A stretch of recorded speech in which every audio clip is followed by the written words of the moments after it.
Canadians. One of the coolest in my books.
CFAX Victoria. An iHeart radio station.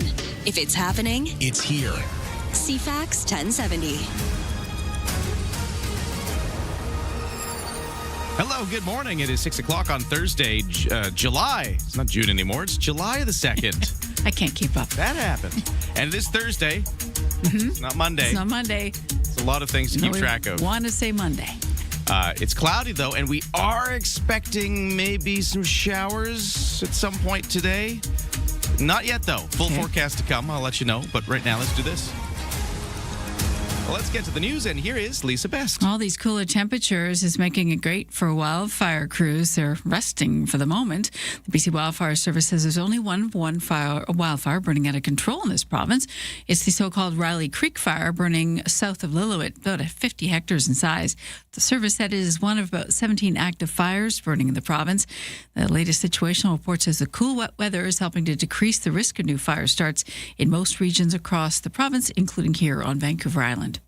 Victoria Police continue to search for witnesses or dash cam footage to a collision involving a pedestrian earlier this week. The hit and run happened around 1 a.m. Tuesday at Cook and Caledonia, adjacent to the ballpark. The pedestrian is said to be in serious condition, so if you know anything or saw anything, police would like to hear from you. Next door in Alberta, the Premier there expected to give details about her government's proposed oil pipeline project to the West Coast. Danielle Smith's announcement comes after she inked a deal last fall with Prime Minister Mark Carney. Their memorandum of understanding pledging to pave the way for a bitumen pipeline to the West Coast. It is tied to progress on a major carbon capture network by the province's biggest oil producers. Smith's announcement also comes as her province prepares to hold a referendum this fall on separating from Canada. She has said the deal with Ottawa shows Canada can work, but those pushing for the province to quit Confederation say the deal cannot fix long-standing grievances. Aaron Sousa, The Canadian Press. Those packages you order may cost more coming up in the future. Maritime shipping costs are soaring to 4-year highs thanks to the fallout from tariff uncertainty and the continued war with Iran in the U.S., with potential repercussions for you, the consumer. Industry specialists say retailers and wholesalers are rushing to book shipments to get ahead of a potential fresh round of U.S. tariffs on dozens of countries expected near the end of July. Shipping platform Freightos says that surge in demand is pushing transport prices up. High fuel prices and reduced availability of vessels and crew because of the Strait of Hormuz closure also play a role in the rising costs. The Platts Container Index shows global shipping rates for containers jumped about 80% over the past month to their highest level since April 2022. Michelle Zedekian, The Canadian Press. No shocker here. As expected yesterday, U.S. officials opt to not extend CUSMA. As it stands, CTV's Rich Ello has more on what the move means and how officials are reacting. The U.S. refusal means all three countries will have to review the deal annually. Canada-U.S. Trade Minister Dominic LeBlanc downplayed the decision, noting it remains fully in force until 2036 and can be renewed at any time for another 16-year period. While the deal continues for now, so do the punishing sectoral tariffs. Together, we can give ourselves far more than anyone can take away. No official talks between Ottawa and Washington are on the books yet. Rachel Aiello, CTV News, Ottawa. Donald Trump's latest financial disclosure report shows that he raked in about $1.2 billion last year from various crypto holdings, overshadowing a real estate business that brought him to fame and helped propel him to the U.S.'s top office. Whereas it took decades for Trump to amass various properties, the rise of crypto in his portfolio was done in just over a year. Running over 900 pages, the mandatory annual report shows Trump struck several other new veins of wealth last year, raising questions about how he's profiting from his high office. Ever the salesman, Trump even made money off the smallest of things, pulling in millions by slapping his name on Bibles, guitars, and watches, the latter alone bringing in $4.7 million. And he's not a household name. Do you know the name Victor Willis? How about the song? Young man, there's a place you can go. I said, young man, when you're short on your dough. He co-founded the Village People and co-wrote some of the biggest hits, including YMCA. Remember Macho Man 2? Well, Victor's died at the age of 74. The group announced his death on Facebook, citing a short but aggressive illness. Willis performed as the police officer, helping form the Village People in 1977, the group's debut album, released later that year, followed with hits like this. The song, of course, became a phenomenon for all of us and was added to the U.S. National Recording Registry in 2020. And that is your news to 6:05.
Our CFAX 1070 news poll question, we're asking, have you curbed your dining out, your entertainment and sporting events to save money? 46% say yes, they've done a lot of curbing to save cash. 32% have budgeted a little, and 22% haven't cut back at all.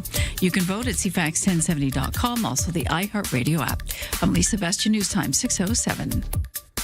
Thank you, Lisa. Good morning. Welcome to Thursday. It is 12 degrees right now. We are expecting a few showers a little later today. Full details to come. But right now, over to the sports, and let's kick things off with our World Cup of Soccer report as we continue to follow the football. This is your TSN Radio FIFA World Cup 2026 update. I'm John Rodenberg. Harry Kane rescued England from a round of 32 exit at the hands of DR Congo. Harry Kane. It's Kane! Oh, wow!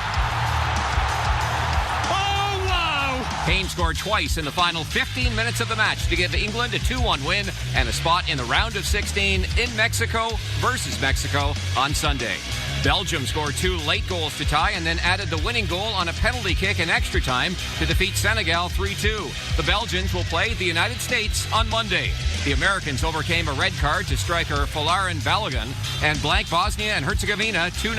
Balogun is suspended for the next match. Today, Spain meets Austria. The final game at Toronto Stadium is the highly anticipated Portugal-Croatia matchup at 7 Eastern. And then 11 Eastern tonight in Vancouver, Switzerland faces Algeria. Saturday, Canada plays its next biggest game ever versus Morocco. You can watch the FIFA World Cup matches on TSN, CTV, Crave, and streaming at tsn.ca. Listen on the TSN Radio Network with all games streaming on the iHeartRadio app. Well, there you go. Quick look at some other sports going on. The Victoria Harbour Cats evened their series with the Nanaimo Night Owls with an 11-2 win last night. Nanaimo won the opener on Tuesday evening, so now we got a 1-1 split. We'll figure out who wins the series tonight as they play one last game at Royal Athletic Park, Wilson's Group Stadium, and that's before the Victoria Harbour Cats hit the road for a weekend series in Kelowna. And since we're talking baseball, Toronto Blue Jays have the day off today after a resounding 9-3 win over the New York Mets yesterday. So Toronto wins the series against the Mets, their first series victory since mid-June. And the Blue Jays travel to Seattle tomorrow for a 3-game set against the Mariners. It's one of those ones where a lot of the Blue Jays fans from here take a trip over to Seattle and check out the game. We'll see if we see that play out. And that is your CFAX 1070 Sports 2609.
It's 10 minutes after 6 here on Thursday.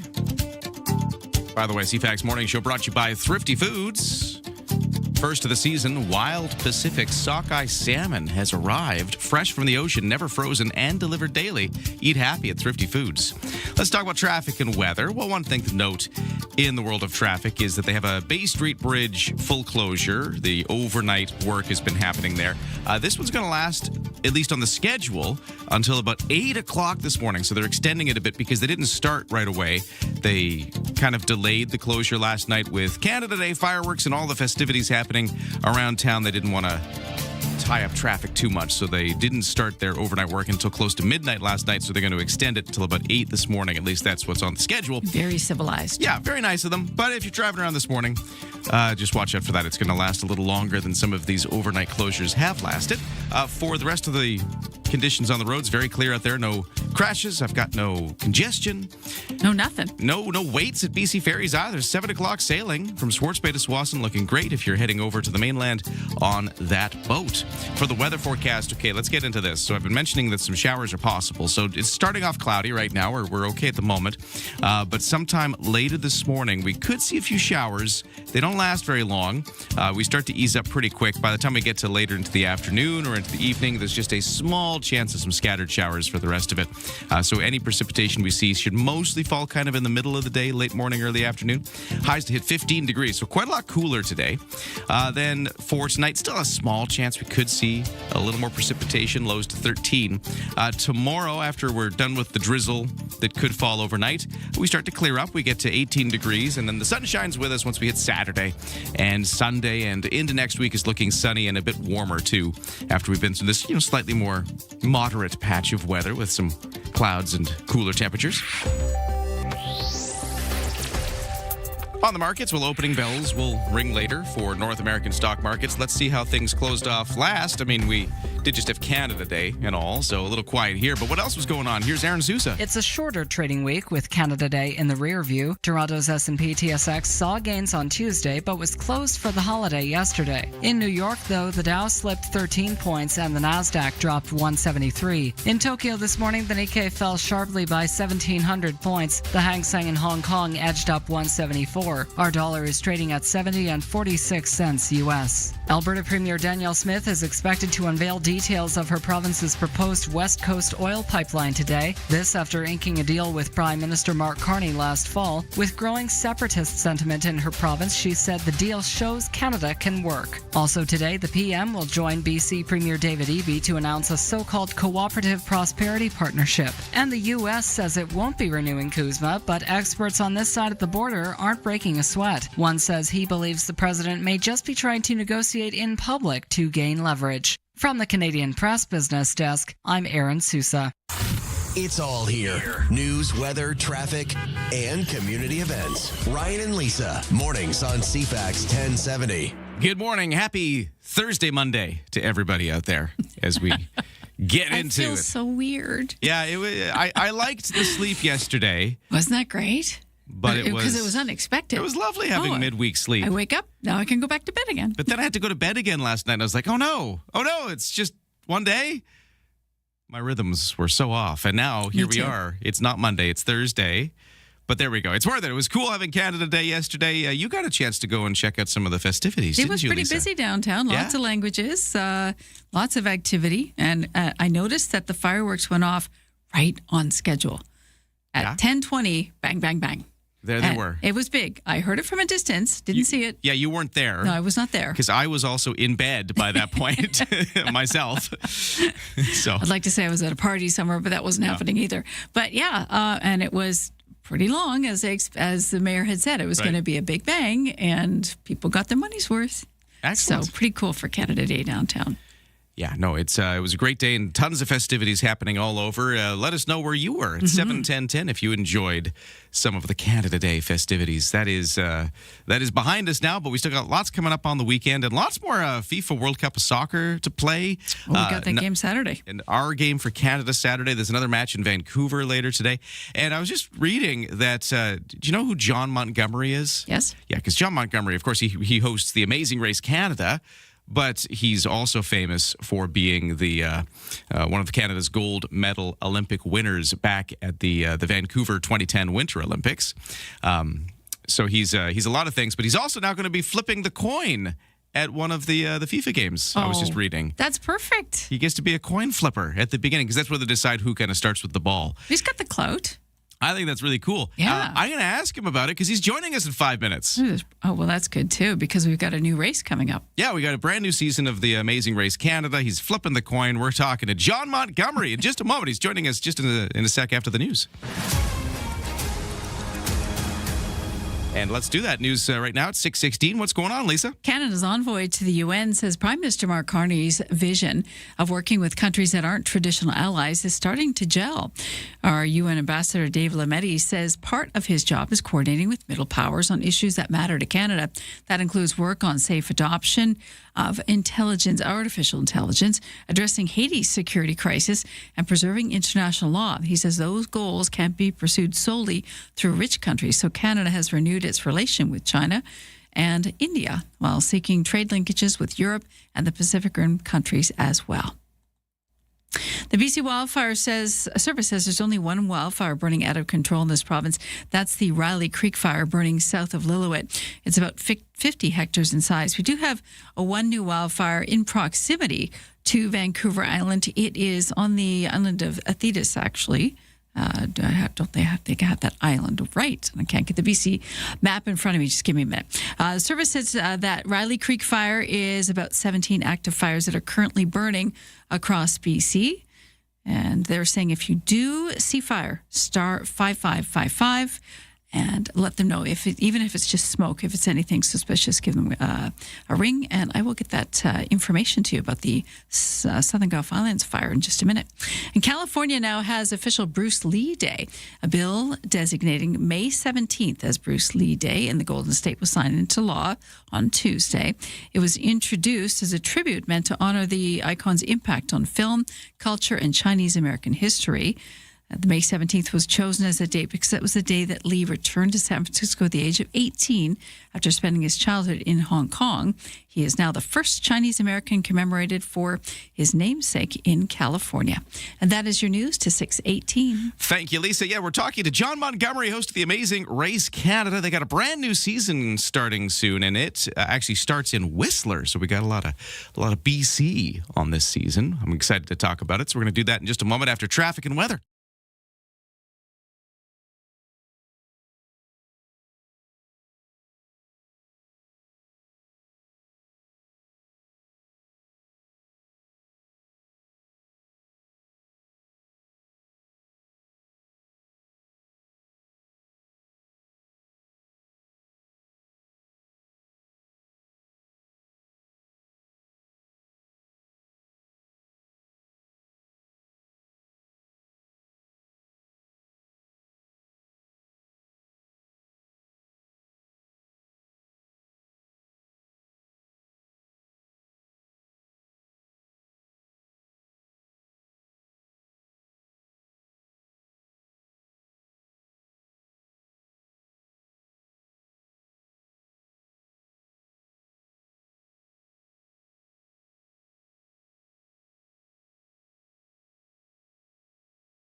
CFAX 1070 traffic and weather. Overnight closure of the Bay Street Bridge is continuing until 8 this morning. At least that's the schedule, so watch out if you are driving around town early this morning.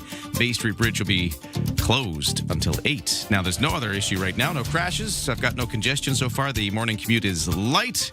I think that's going to be the case all this week with Canada Day, falling right in the middle of it. Lots of people off this week, and that's playing out for the commute volume on the roads. For BC Ferries, no sailing waits, and for the weather forecast, we are now back to expecting a few showers. So clouds to start, a few showers sometime this morning, then ending pretty early into the afternoon. It's not going to be raining for too long.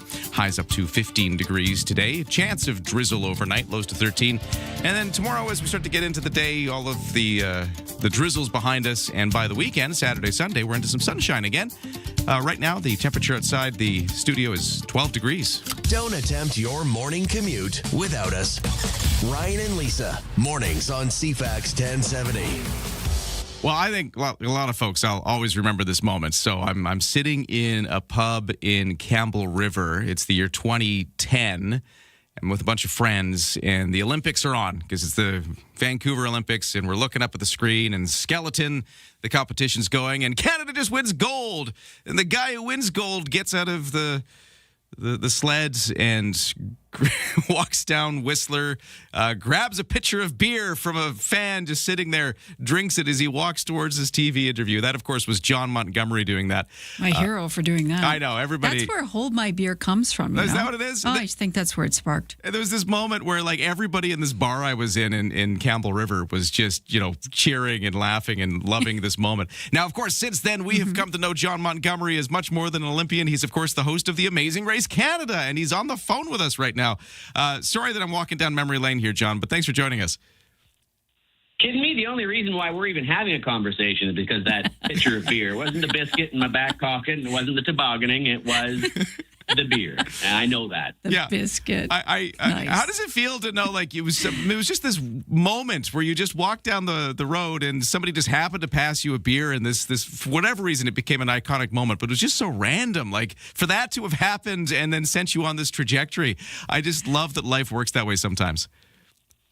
Got to walk through those doors when they open up. I think that's as good a suggestion as ever. And it took an English woman to make it happen. I refer to her as my beer angel because she definitely changed the trajectory of my life in that moment. But anybody, or rather an English person as well as anybody, knows pub culture. And she looked and knew what a thirsty lad looked like. Right. And she was helping out, making sure I didn't get dehydrated. Your Sud Savior. Oh, I like that one. Sud Savior. Well, that'll happen 2010 in Whistler. And you know what else is happening in Whistler? It's the new season of Amazing Race Canada, which is starting, I believe, just next week on the 7th. And you will be starting the show in Whistler, won't you? Kicking it off where, really, I guess, if we believe that story I just told you, where it all began. Yeah, well, talk about what's going to be happening. Actually, you know what? Start with this. Start with what the Amazing Race Canada is all about and what the season is going to bring, and then we'll kind of work Whistler into it. Just for those who don't really know, or maybe even though you've had 12 seasons, somebody's never seen this before. What's this all about? Well, for somebody that has been living under a rock, I guess you could say, and doesn't know much about the Amazing Race Canada, what we do on our version of an international show is celebrate our collective backyard, which is 10 million square kilometers large. And we showcase couples, people with a pre-existing relationship of any sort, from fathers and sons to mothers and daughters and anything in between. We take these people and we pit them against one another in a competition series that has them traveling across Canada, interacting with their brothers and sisters from the communities that they call home, showcasing our collective backyard, and watching what's possible when we work together and live life outside of our comfort zone. That's what you'll be treated to in a rapid-fire type of energy-inducing atmosphere and package. And that's what people will be treated to if they decide to spend some time with us on Tuesday nights. Yeah, and that's one of the things I love about the show is it's kind of part, competition show, but it's also part travel show. It's part showing off the country, and I love that mix of things. It is. It's equal parts awesomeness in basically a smash-up of all of some of our favorite things, competition shows, reality series, and the drama of personal interactions. And, of course, what we've all come to love, which are challenge shows and series and travel. So all of these things together in one shiny package, and they're Canadians. So we get to see our own country. And I think a lot of people really like that. We have gone international, and the only thing that I've ever heard, we're Canadians, and so we don't always go up to people and tell them exactly how we feel about life. But the only thing that I've ever heard, and it usually comes from little old ladies who really don't care anymore what you think, that they really love our show, but they just wish we would stay home and do more places in Canada, which, come on, we can give you that. So they don't really care about anywhere else in the world, but they know Mildred from Sudbury. They know the Big Nickel. They know the Goose in Wawa or the Looney in Churchbridge, Saskatchewan. All these places are familiar to them, and if they're not from something they've done, they are inspired to go there and maybe see it for themselves. All right, so the show established. Let's talk about what's new this season, and maybe start with Whistler. What are you going to be doing in Whistler as you kick things off? Certainly being treated to some eye candy on top of the world. It was an amazing day, bluebird skies with 360 vistas of nothing but mountain peaks and the mountain ranges that surround Whistler. We have some newness in gameplay. There are going to be 10. That's right, mark it, 10 express passes given away on the very first leg of the race. And that changes the whole dynamic of how racers interact. Typically in the past, we've given away one for a team to use and a couple to give away. But this year, every single team gets an express pass, and that is a game changer for competition. It makes it more frantic. It makes it more dire to actually get this challenge right, because somebody could play their express pass, come up behind you, skate past, and, well, you're left to the fishes. It's going to be coming up on this season of the amazing Race Canada. It airs Tuesdays at 9 p.m. And this Tuesday coming up, so the 7th, is the first episode on CTV. You can stream it the next day on Crave. So you got all those options to watch it. But you know what else is happening next Tuesday? Not only is it the first episode of this new season, you're going to be flipping a coin for one of the FIFA World Cup games, aren't you? How I make all my decisions in life. Yeah, I am. So that's one of the Vancouver games, right? It is. It's the round of 16 in Vancouver, BC Place, next Tuesday, July 7th. We're going to have, obviously, 2 teams vying to go to the round of 8, which is a big deal. Canada's in that round, not in Vancouver, obviously. But yours truly is going to be flipping a coin to see who gets to go first or who gets to punt. I don't think they punt in soccer, but at any rate. It's going to be awesome. We were treated to an experience in 2010 in South Africa while we were in Africa, in Uganda, with the right to play. And I will never forget what soccer energy feels like in a stadium of desperately wanting fans for their national team and their favorite sport. And if you get the chance to watch it, to be in Vancouver, to go around downtown, I promise you the energy is going to be palpable and worth checking out. John Montgomery, he's host of the Amazing Race Canada. It starts with the new season on Tuesday coming up. The same day he's going to be flipping the coin at one of the FIFA World Cup games in Vancouver, so watch for that too. Hey, it's great to chat with you. Love reaching out and connecting, and we'll do it again soon. Good luck with the season. Thanks for having me on. Appreciate it. All right. Enjoy the summer. Yeah, you too. Okay, there we go. I'll always remember that beer walk, though. I don't know. I hope he didn't mind me bringing it up. He didn't sound like he minded. I don't think he minded. I think it's a bit of a claim to fame. You know, something's always got to start you. Yeah. And that's pretty epic. I just wonder if you've got that one thing that everybody always talks to you about. I wonder if it ever gets old. I guess it didn't sound like it to him. The woman. It sounds like he goes over to the pubs in England and drinks with her. I don't know. Like, it's just kind of crazy. But it's epic. It's like, you know, all you wanted was a Canada goose or a bear to walk out of the woods at the same just time. Just to complete the whole effect. The whole Canadian effect. Yeah. Hey, what's that beaver doing crossing the road? Exactly. All right. We'll take a break. 6:30 News next. From CFAX 1070. Here's what's happening around the island. Downtown Victoria is alive with free soccer-themed events, live match screenings, and more. Details at downtownvictoria.ca. Celebrate summer at the 59th Annual Saanich Strawberry Festival, Sunday, July 5th, 11 to 4 p.m. at Beaver Beach at Beaver Lake Regional Park. Get more event info at CFAX1070.com. If it's happening, it's here. CFAX 1070.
CFAX Victoria. An iHeart radio station. If it's happening, it's here. CFAX 1070. Good morning. It is 6:32 on Thursday, July the 2nd. Here we are in July, and we got a little rain, just a little bit coming at us. It shouldn't last too long today, but I'll get you the full forecast in just a moment. Right now, to the news, here's Lisa Best. Thanks, Ryan, and good morning. Yes, our weather's actually behaving itself. We had mild temperatures for Canada today, but out east and into the U.S., it's a different story. The heat wave that's bearing down on Ontario this week has no signs of letting up, and it's spreading further east. Environment Canada has scores of heat warnings posted again for most of Ontario and Quebec, and now stretching across to New Brunswick, Nova Scotia, and Prince Edward Island. Daytime temps in Ontario, from Windsor to Ottawa and Thunder Bay through Timmins and southern James Bay, are clocking in the mid-30s, with the humidex making it feel even hotter. Similar heat warnings across much of Quebec are forecasting highs around 33 degrees and humidex values near 45. Meanwhile, power utility crews have been working hard to get tens of thousands of people back online after pockets of customers across southern Ontario and southern Quebec lost electricity in severe thunderstorms last night. Karen Rebo, The Canadian Press. This is a large chunk of the eastern U.S. also remains under that heat advisory. Temperatures even hotter. The mayor of New York is asking people to set their air conditioners at 78 Fahrenheit, no lower. Americans under the alert are dealing with triple-digit temperatures, that'd be Fahrenheit. Event organizers scrambling to cope with the summer swell as well. And Rihanna Alley is in Rock Beach in New York with the latest. Millions facing what could be one of the hottest July 4ths on record. I got in the car. It felt like I almost burned myself. It was bad. FIFA fans out in force at fan fests and games along the East Coast from New Jersey to Atlanta. It's very exciting. I like everything, so it's very, very exciting, but it's very, very hot. Event organizers patrolling the grounds in the event someone needs help. Well, something else that's a hot potato. Canada's ambassador to the UN says Prime Minister Mark Carney's vision of working with other countries are traditional allies taking shape with the UN. David Lametti says part of his job is coordinating with middle powers on issues that matter to Canada. That includes work on safe adoption of artificial intelligence, addressing Haiti's security crisis, and preserving international law. The former Canadian Justice Minister says those goals can't be pursued solely through rich countries. So Canada has renewed its relations with China and India while seeking trade linkages with Europe and Pacific Rim countries.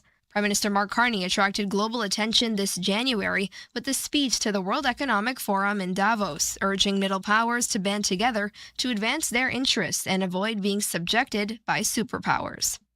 Naira Ahmed, The Canadian Press. Actor and activist Danny Glover tells us he has Alzheimer's disease. The Lethal Weapon star who turns 80 on July 22nd says he was diagnosed 3 years ago. He told Today in People magazine that he's still coming to terms with the disease. Alzheimer's affects more than 700,000 people here in Canada, and of course, millions more worldwide. Glover earned 4 Emmy nominations in his career and an honorary Oscar in 2022. Taylor Swift, Travis Kelce hosting their wedding in New York's Madison Square Garden tomorrow night, we believe, even though there's rumors swirling that they're already married. Anonymous law enforcement official briefed on the security plans. Officials say the festivities will kick off with a smaller rehearsal dinner planned for tonight. Smaller could mean 200 people. We don't really know. Speculation about the superstar singer and the football's players' nuptials have been a bit of a frenzy in the recent days. Unconfirmed reports said it would take place over the July 4th weekend, one of New York's iconic landmarks. That would be Madison Square Garden, but nothing has been publicly confirmed by the couple despite multiple requests for comment. But apparently MSG has been secured for 1,000 people. So that is going to be quite the wedding if it actually does happen there. That's your news to 6:36.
Here's CFAX 1070 news poll question. Have you curbed dining out, entertainment, and sporting events to save on your budget? 46% have cut back a lot, 32% a little, and 22% not at all.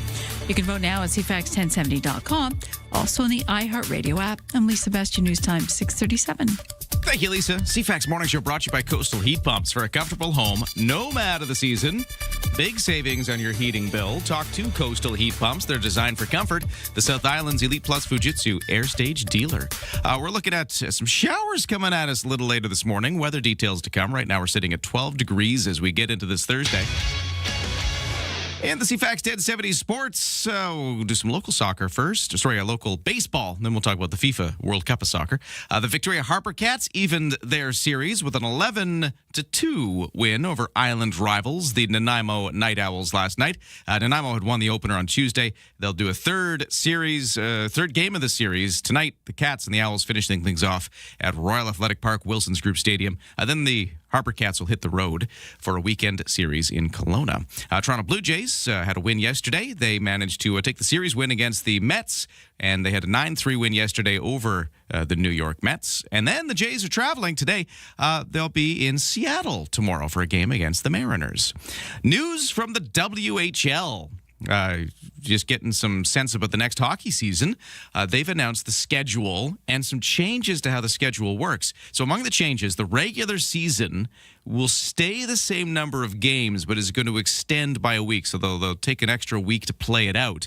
They're calling it a decompressed schedule that will create additional rest and recovery days for players, the opportunity for more strength and conditioning, and also just more time for, school.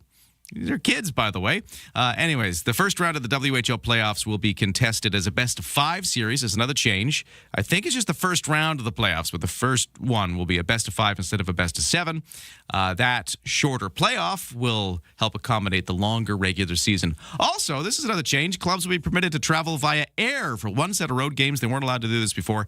Now they'll get a chance to fly to one of the destinations. And for the Victoria Royals, heading to the prairies once a year for their road swing, or once every 2 years or whatever it was, they'll now have a chance, if they can, take a plane for part of that journey. Victoria Royals will open their regular season September 19th in Kamloops against the Blazers. We've also learned their home opener will be September 26th against the Vancouver Giants at the Save-On Foods Memorial Center. Okay, now to the World Cup real quick. It continues today with 3 round of 32 matchups. First off, we got Spain playing Austria. Portugal takes on Croatia, which will be in Toronto. So that's, I think, the last of the Toronto games. And then finally, Switzerland meets Algeria in Vancouver at BC Place Stadium. On the Toronto match, quick thing to note there, Toronto is, of course, under this heat advisory. As Lisa was mentioning in the news just a moment ago, there's also a thunderstorm forecast for kickoff of the Portugal-Croatia match. So the weather in the eastern part of the continent definitely going to be a feature for some of these games to watch for. That is your CFAX Sports to 640.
CFAX 1070 traffic and weather. Well, in traffic, it is a little slow as you come down the Trans-Canada Highway and you just get past the Millstream overpass area, just before you hit Thetis. I don't know what's causing it, if it's just construction. Maybe the construction-related work that continues around there is slowing things up. But if you see any reason why, traffic seems a little extra backed up for this time of the day and for this easy kind of commuting week where everybody's off, let me know.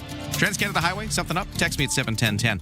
Overnight closure of the Bay Street Bridge continuing until 8 this morning, so watch out for that. And for the weather forecast, we do have a bit of rain on the way. So we've got a few showers for this morning, ending this afternoon in the forecast for Victoria, with a high hitting 15 degrees. We're expecting that rain to turn to just some possible drizzle overnight. And then we will clear up into the day tomorrow. Maybe a bit overcast tomorrow, but at least the rain will start to ease off. The real sunshine is going to hit us on the weekend, Saturday and Sunday, looking nice and sunny, with the temperatures starting to warm up into the 20s again and into the maybe even the mid-20s by the end of the weekend. Right now, though, we're sitting at 12 degrees. And like I said, the high today, only about 15, so going to be a little cooler today. Thanks for starting your day with us. Ryan and Lisa, mornings on CFAX 1070. Looking at one of those weather radars. You can watch the rain coming in. Watch the clouds go by. Watch the clouds go by. Watch and it looks like it hasn't hit here if you're in Victoria, but if you're up island, areas like Port Alberni and Courtenay and getting towards those areas, Tofino, those places. So you're getting the rain already. At least you've been seeing some of it. And it's sort of heading down towards the rest of us. So by later this morning, it looks like that rain will arrive, or maybe by afternoon, somewhere in that window. Okay. But up island, yeah, you're wet already. And you probably know it. Yeah, exactly. Yeah, you already know this. You don't need me to tell you. But this is an interesting time for it, because we keep talking about the wildfires. And actually, I don't mind the fact that we're just kind of cooling off a little bit and maybe wetting things down a little bit. Well, you never know what kind of season we're going to go into. And the season used to start on April 2nd, but now we've got it pretty much all year round. And I keep looking at the dashboard for the fires. The fires, and I keep blinking because I'm thinking I'm reading it wrong when it says 18. And we do have one small fire on Thetis Island. Right. Got confused there with Thetis Lake, but it feels like Monday morning to me, too. So that's very small. It's being held, so they've got it under control. There's a combo here. I think the fire crews are jumping on it, and we have Mother Nature on our side this time around. Yeah. It's not drying out as quickly as we normally do. We did have a bit of a January. Yep, and now we got a little bit of a July-uary. Well, yeah, exactly. No. Well, it's cooler. I don't think that's a thing. But it's cooler, and so it's not drying out as quickly. And with that, fingers crossed, perhaps locally at least, we'll have that kind of season. There are some major fires burning stateside, and of course, we've got heat waves everywhere. France, Spain, throughout the U.S.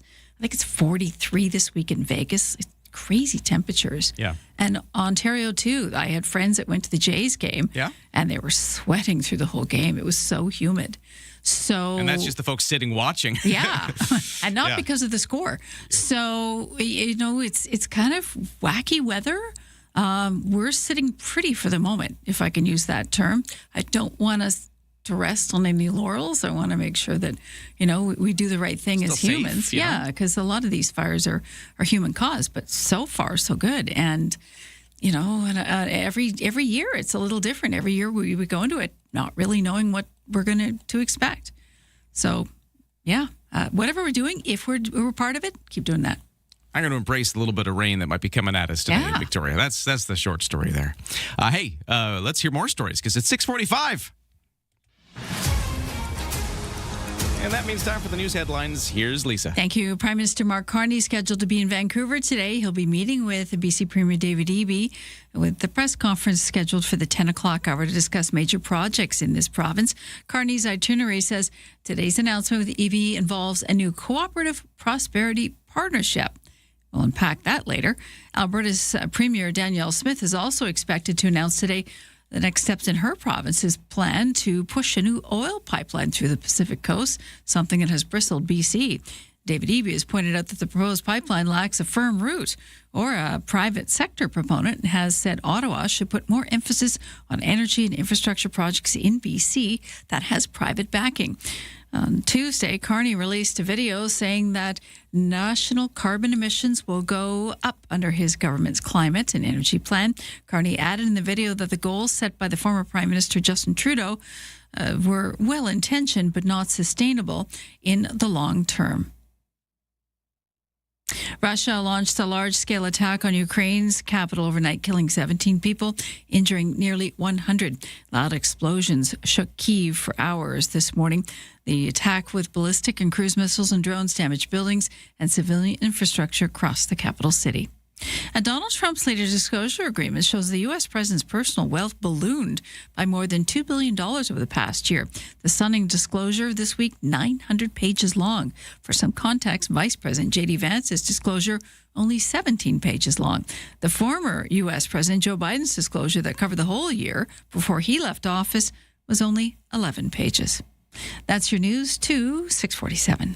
So we keep hearing that we are moments away from a submarine decision in Canada. At least, any day now is maybe a way to Hold your put breath, that. exhale. Is it going to be the South Korean bid? Is it going to be the German bid? Who is going to build this giant fleet of submarines for us? I say giant, but for Canada, we have one functional out of 4 submarines right now. So we're going to. We need something parked at Esquimalt. Yeah, we'll have up to 12. I think is what we're hoping to procure.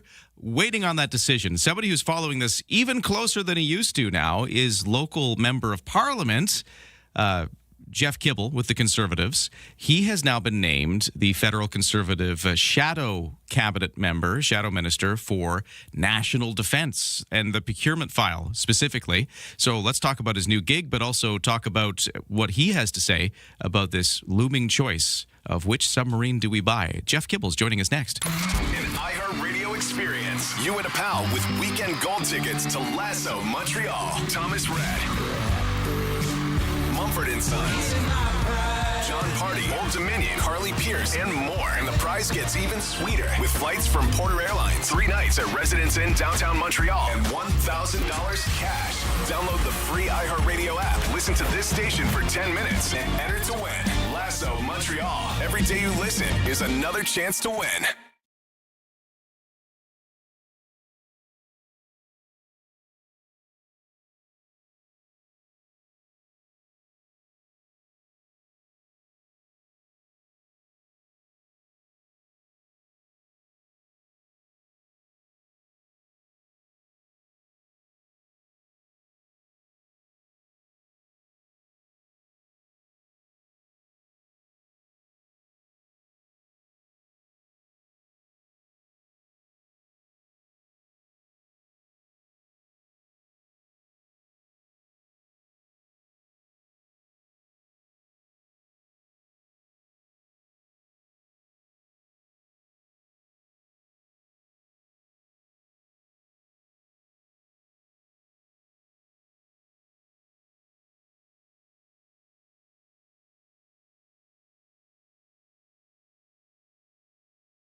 CFAX Morning Show brought to you by Thrifty Foods, where first to the season wild Pacific sockeye salmon has arrived, fresh from the ocean, never frozen, and delivered daily. Eat happy at Thrifty Foods. On the roads, so I haven't heard anything, but it looked like there was a little slowdown that seemed unusual on the Trans-Canada Highway just as you pass Millstream. Things are a little bit jammed up there heading in towards town. I don't know if there's a thing going on or maybe this is construction related. All I see is that it's a little extra slow there. If you happen to be going by, again, that's heading down the Trans-Canada Highway towards Victoria, just past Millstream. Let me know if there's anything going on.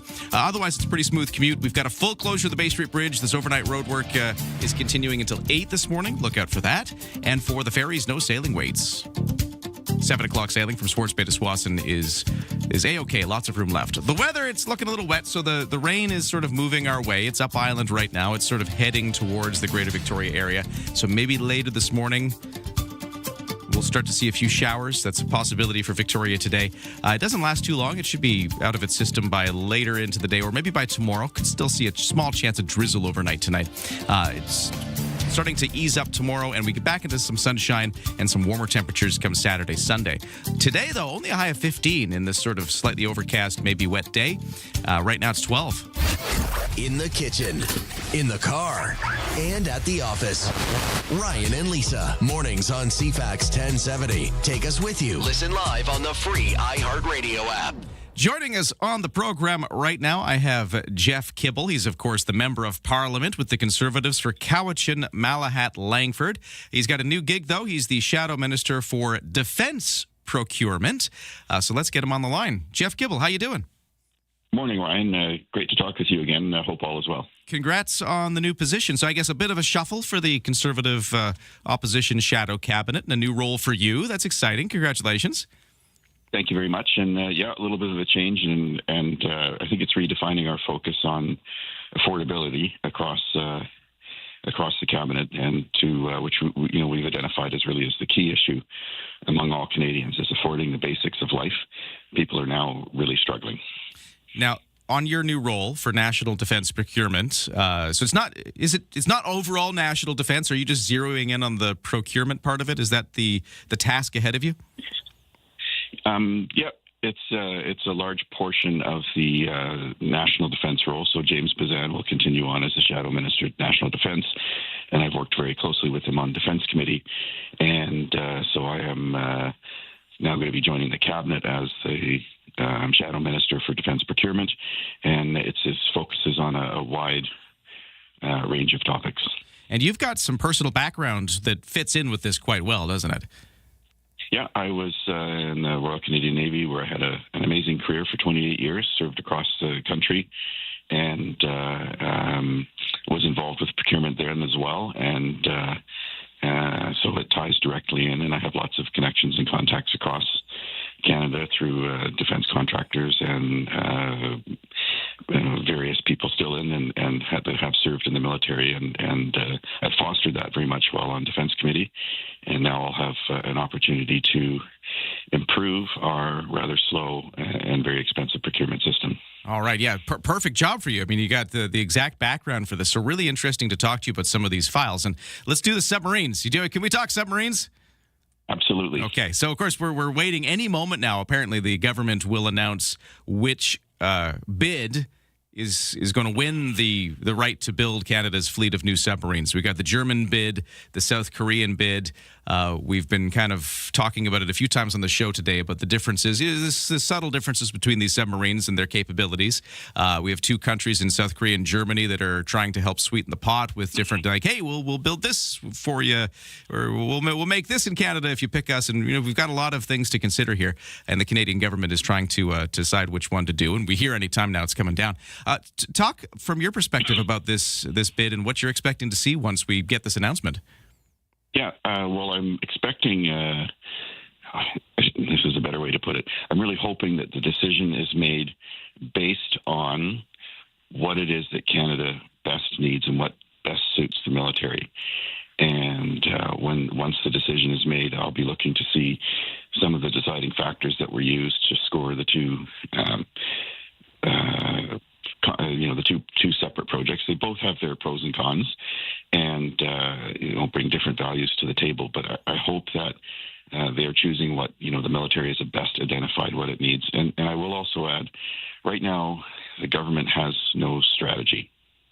The government has a plan of what they'd like to do, but they've never really defined in a document like a white paper for years a strategy. So we're buying all this equipment, and submarines are an amazing capability, but the government has not sat down and decided what's our strategy, what are the most likely threats that we're going to deal with in the future, and then procuring for that. So they're going here and buying these type of missile systems or these submarines or this type of aircraft, all kind of in the blind. So part of my role now as the Shadow Minister of Defence Procurement will be to focus in on making sure that there's a proper strategy to define what we buy. As far as the submarines, both have their pros and cons. I have my preference, but really that decision should be made by what's best for the Navy. Right, and I don't know if you want to share your preference, but I guess what you're saying is like that's not necessarily for you to decide, but the process, I guess, is the thing you'll be watching closely. Absolutely. absolutely. And you know, I do have my personal preference, but it's going to really be up to what is the strategy of Canada to keep us self-reliant and sovereign, and then what are those needs that the military wants, and that should solely be what the decision is made. And I hope that that is done, and we'll be digging into that to make sure that that is what's happened with that process and going forward with other significant processes. Now, procurement in Canada is famous for being slow and fraught with delay and cost overruns and all of these things. I mean, the Carney government is here trying to move pretty quickly on this stuff. It sounds like, given, some perspective on, these, comparatively speaking, I guess is what I'm trying to say. Do you have any hope that this will go faster and better than, Canada sometimes does? The Carney government has signaled that they want to speed up procurement. They've stood up this new level of bureaucracy called the Defense Investment Agency, which they claim is going to speed things up. And let's not fool ourselves. This submarine project has been ongoing for years and years and years and years. So things haven't actually sped up. Okay. What they say in the government is much an illusion. And, time will tell. But right now we're seeing, for example, in the Defense Investment Agency, as they're slowly starting to stand up, they're using their own rules. Some might be good to speed things up, but others we're very concerned, are going to be eliminating some of the key checks and balances. And the procurement was done by PSPC Canada, and some of those personnel that were there as government employees are being all transferred over to the Defense Investment Agency. So there's not more people doing jobs. They're just reshuffling and giving an outside organization control over, being led by a banker friend of Carney, is a banker that's running the Defense Investment Agency for contracts over $100 million. Look, it's all more bureaucracy with the same people that were making the decisions before. We want to see two things. One, procurement spread up, and two, what the equipment the military actually needs based on the threats and the strategy, and we're not seeing that. So don't listen to the illusions of what the press releases are telling us. I'm always happy to come on the radio and break it down for you. Actually, I'd love to follow up and chat more about, what kind of vision you would have for, what kind of stuff does this military need? What does Canada need? What kind of vision should we be building towards? But we'll have to leave it for another time, though, because we're out of time. But Jeff Kibble, congrats again on the new post. You are the new shadow cabinet minister with the Conservatives following national defense procurement. And while the submarine file is a big one we've been watching here, so great to get you to weigh in. Thanks so much. Anytime, Ryan. Thank you very much. Reach out, and I'd love to chat as this. And also, importantly, the affordability crisis here on Vancouver Island for people is also, and working here on the island is also a significant part of what I do. Happy Canada Day to everybody. I had a great day yesterday getting out across the island, connecting with people. You take care. Yeah, happy post-Canada Day to you, too. Okay, we'll take a break. We got the 7 o'clock news coming up next.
CFAX Victoria. An iHeart radio station.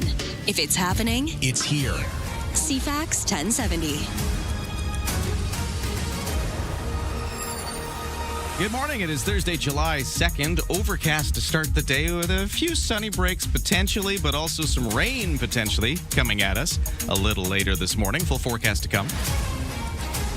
Right now, the news begins, and here is Lisa Best. It wasn't a shock to any of us. The U.S. says it will not renew the U.S.-Canada-Mexico agreement on trade in its current form. U.S. Trade Representative Jameson Greer says the United States will continue talks with Canada and Mexico to address what he calls the agreement's shortcomings. But the Continental Trade Pact remains in effect. Washington's decision triggers a rolling annual review for up to a decade. At that point, the deal would expire if the three countries can't agree on an extension. Greer met with Canada-U.S. Trade Minister Dominic LeBlanc and Mexico's Economy Secretary. LeBlanc says negotiations will need to include U.S. tariffs on Canadian steel, aluminum, autos, and lumber. Jason White, the Canadian Press. Stay with CFAX at 8:20 this morning. Royal Roads University Communications and Culture Professor David Black will be on to talk about this latest rejection of the renewal, what it means for Canada. U.S. Customs and Border Protection officials told a hearing on Capitol Hill this week that there's been a significant drop in drug seizures at the border with Canada. Acting Deputy Chief Jason Schneider also told the House Border Security and Enforcement Subcommittee that there's been a decline in the number of apprehensions of undocumented immigrants. The testimony came as Republican lawmakers made claims that Mexican cartels are looking to Canada as the United States cracks down on smuggling at its southern border. Members of the Trump administration have made similar allegations, despite U.S. government data showing a minuscule volume of fentanyl being seized at the border with Canada compared with Mexico. RCMP have said there's not a pervasive cartel presence in Canada. Kelly Malone, the Canadian Press, Washington. Alberta's premier expected to give details today about her government's proposed oil pipeline project to the West Coast. Prime Minister Mark Carney is in Vancouver today at 10:15. He and Premier David Eby will be making an announcement on that new multi-billion-dollar agreement for job growth and prosperity as BC looks to get a deal out of this situation of Alberta piping across the province. Officials monitoring a glacial lake that burst, sending floodwaters towards the community northeast of Pemberton, say water flows are increasingly expected and are expected to peak this morning.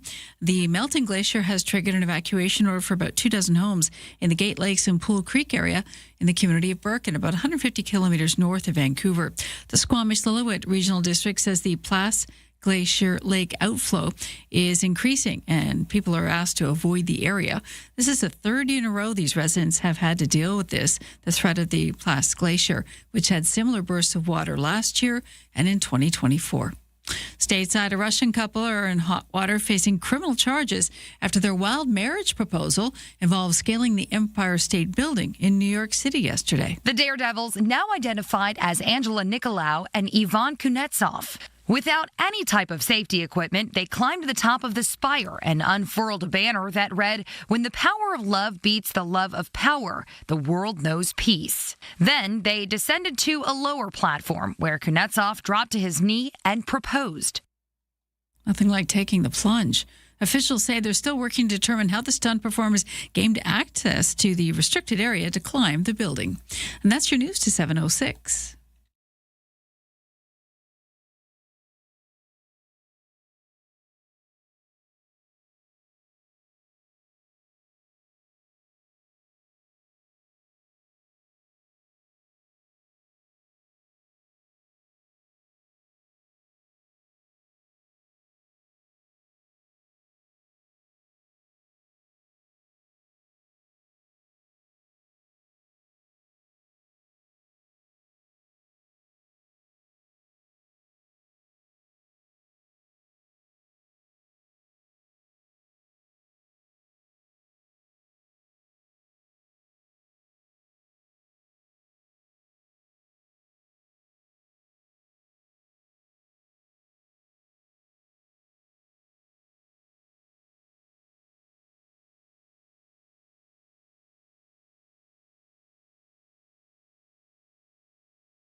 Your CFAX 1070 news poll question. Have you curbed your dining out, entertainment, and sporting events in order to save on your budget? 46% say yes, a lot, 32% a little, and 22% not at all. You can vote at CFAX1070.com, also the iHeartRadio app. I'm Lisa Best, your news time, 7:07. Thank you, Lisa. A quick little traffic note. I was asking for some feedback on what was going on the Trans-Canada Highway because it looked like it was jammed up a bit slow coming just past Millstream. Well, a couple of texters letting us know it looks like there have been some police cars pulling over some people in the area, and that's making people slow down. That's a construction zone, right? 60 there? Yeah, because where they're doing the everyone's bus. Driving 90? Yeah, it's there, yeah. I've noticed. Yeah, so maybe everybody's slowing down with some police in the area pulling at least one car over, according to our texters at 71010. So that seems to be what's going on and causing the slowdown. Thank you so much at 71010 for letting us know what's going on out there. Let's get to the CFAX 1070 sports. Well, as the FIFA Men's World Cup continues today, we've got 3 more round of 32 matchups. First off, we got Spain playing Austria, Portugal taking on Croatia after that, and then the last game will be in Toronto, where Switzerland meets Algeria. I've got to correct that. It was Portugal-Croatia at Toronto. And for Vancouver at BC Place Stadium, that's Switzerland, Algeria. So we got 2 of our Canadian stadiums in action tonight. For the Toronto one, it's interesting. It's the final night. I don't think there's any more of the World Cup after this. But it's also that heat wave we've been hearing about in the news. And there's a thunderstorm forecast as well, right around the time of kickoff. So for that Portugal-Croatia match, that'll be interesting to watch to see how the weather plays into that, as well as the... as well as all of these games that are taking place in the eastern part of the continent where this heat wave continues. It's not just Canada. A lot of the U.S. cities are feeling this as well. Okay, FIFA World Cup aside, let's talk about local baseball, where the Harper Cats have evened their series with the Nanaimo Night Owls. It was an 11-2 win last night on Canada Day for the Harper Cats. The night before that, which was the Canada Day fireworks night, Nanaimo won the opener, so the 2 teams have split the series. Final game today at Wilson's Group Stadium, Royal Athletic Park, before the Harper Cats then hit the road to Kelowna. Blue Jays with a win last night. They had a 9-3 victory over the New York Mets, and the Blue Jays will now travel for the 3-game set against the Seattle Mariners starting tomorrow. And some news out of the WHL. So yeah, we're talking hockey here in the summer, but we always do that because they've announced the schedule for the coming season and some changes. Amongst the changes, the new regular season is going to take longer to play. They're going to maintain the same number of games, but play them over an extra week. They call it a decompressed schedule to give a little more time for the players to rest, recover, and focus on education. They will also shorten the first round of the playoffs. It'll be a best of 5 instead of a best of 7, which will help accommodate the slightly decompressed regular season. And they're going to let some of the teams fly for the first time. It's bus only up until now, but some air travel will now be permitted in certain circumstances for travel that's long enough. Victoria Royals, we've learned out of all of this, will open up their season September 19th in Kamloops against the Blazers. And that is your sports to 710.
.7:11 on Thursday morning. It's July the 2nd. Good morning. We have a bit of a slowdown on the Trans-Canada Highway with police pulling over some cars, and everybody's slowing up as you go past it heading in towards town. So that's, again, the Trans-Canada Highway by Millstream. Watch out for that.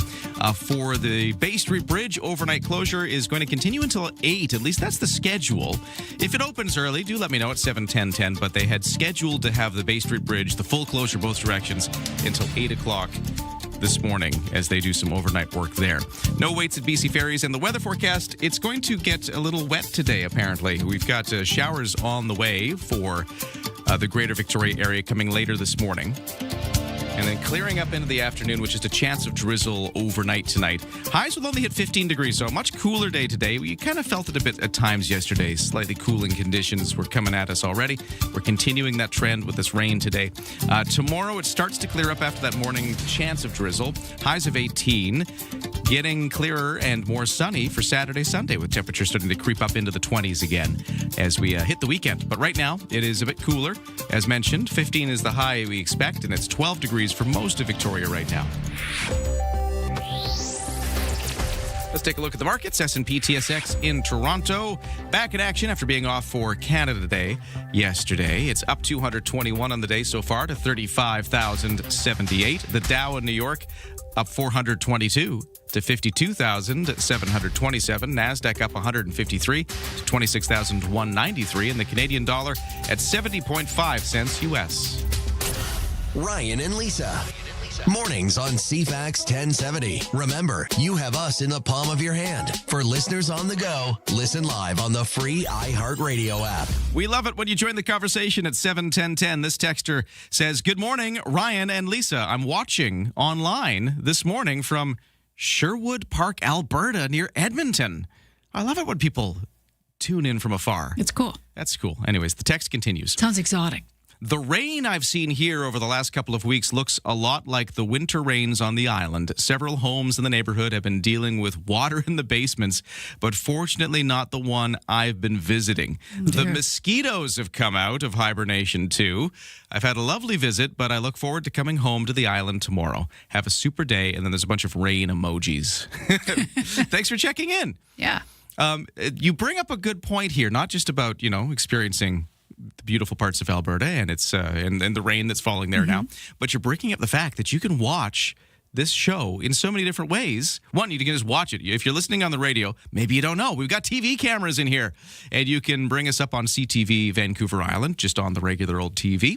But you can also get us on Crave. If you got a Crave subscription, you can watch Ryan and Lisa, morning, CFAX 1070, right there on Crave TV. And you can actually watch it in your own time as well. You don't have to see it live. You can watch it at night. Maybe you want to see the morning show in the evening. You can do that. And another way to watch, Such Lisa. freedom. I love freedom. Another way you can do it is on YouTube. But we are fairly recently now streaming the program with the video on YouTube. If you find us there, just go CFAX 1070. We're right there. Do like and subscribe. We would love it if you subscribe to the channel. It's a fairly new one. When you get a new thing online, it's the numbers are low, so we would love to bump up our subscriber numbers because my 12-year-old keeps bugging me. Yes. He's like, Dad. Is he throwing shade your way? He's like, Dad, you don't have enough subscribers. You'll be looking at some kid on YouTube playing Fortnite or something, and it's like harsh in your house. Yeah, look at the million subscribers this kid has, Dad. How many do you have? So, oh dear, just so I can look better in front of my 12-year-old. Well, you want to look like the hero. Exactly. Yeah. If you could find us on YouTube and subscribe. That'd be grand. That would be great. It's brand new though, so we're just kind of getting it going. It's fun though if you want to watch the show live or watch some clips afterwards and catch up on some of the highlight moments from the show and all of the shows here on CFAX. Do check us out. Got lots of options. Lots of options. At 7:15, let's have the option of hearing the news. Yeah, something else we want you to subscribe to is Kids Count. We're going to tell you more about that. We got a special guest coming up in just a moment. Sure do. Extreme heat warnings cover much of Ontario on Canada Day. The temperatures in the mid-30s, humidex values near 40. People sweltering. Windsor, Toronto, Ottawa, parts of northern Ontario. Advocates warn that the vulnerable, especially unhoused, seniors, people living alone, and those with health conditions face the greatest dangers from heat waves. We know all about that here on the coast. So far, the weather here has been behaving itself. We've had quite mild temperatures. That could change, but we'll keep you posted if that's on the way. Alberta Premier Danielle Smith expected to outline her government's proposed 1 million barrel a day oil pipeline to the West Coast. The project follows a memorandum of understanding that Smith signed with the Prime Minister last fall to advance a bitumen pipeline.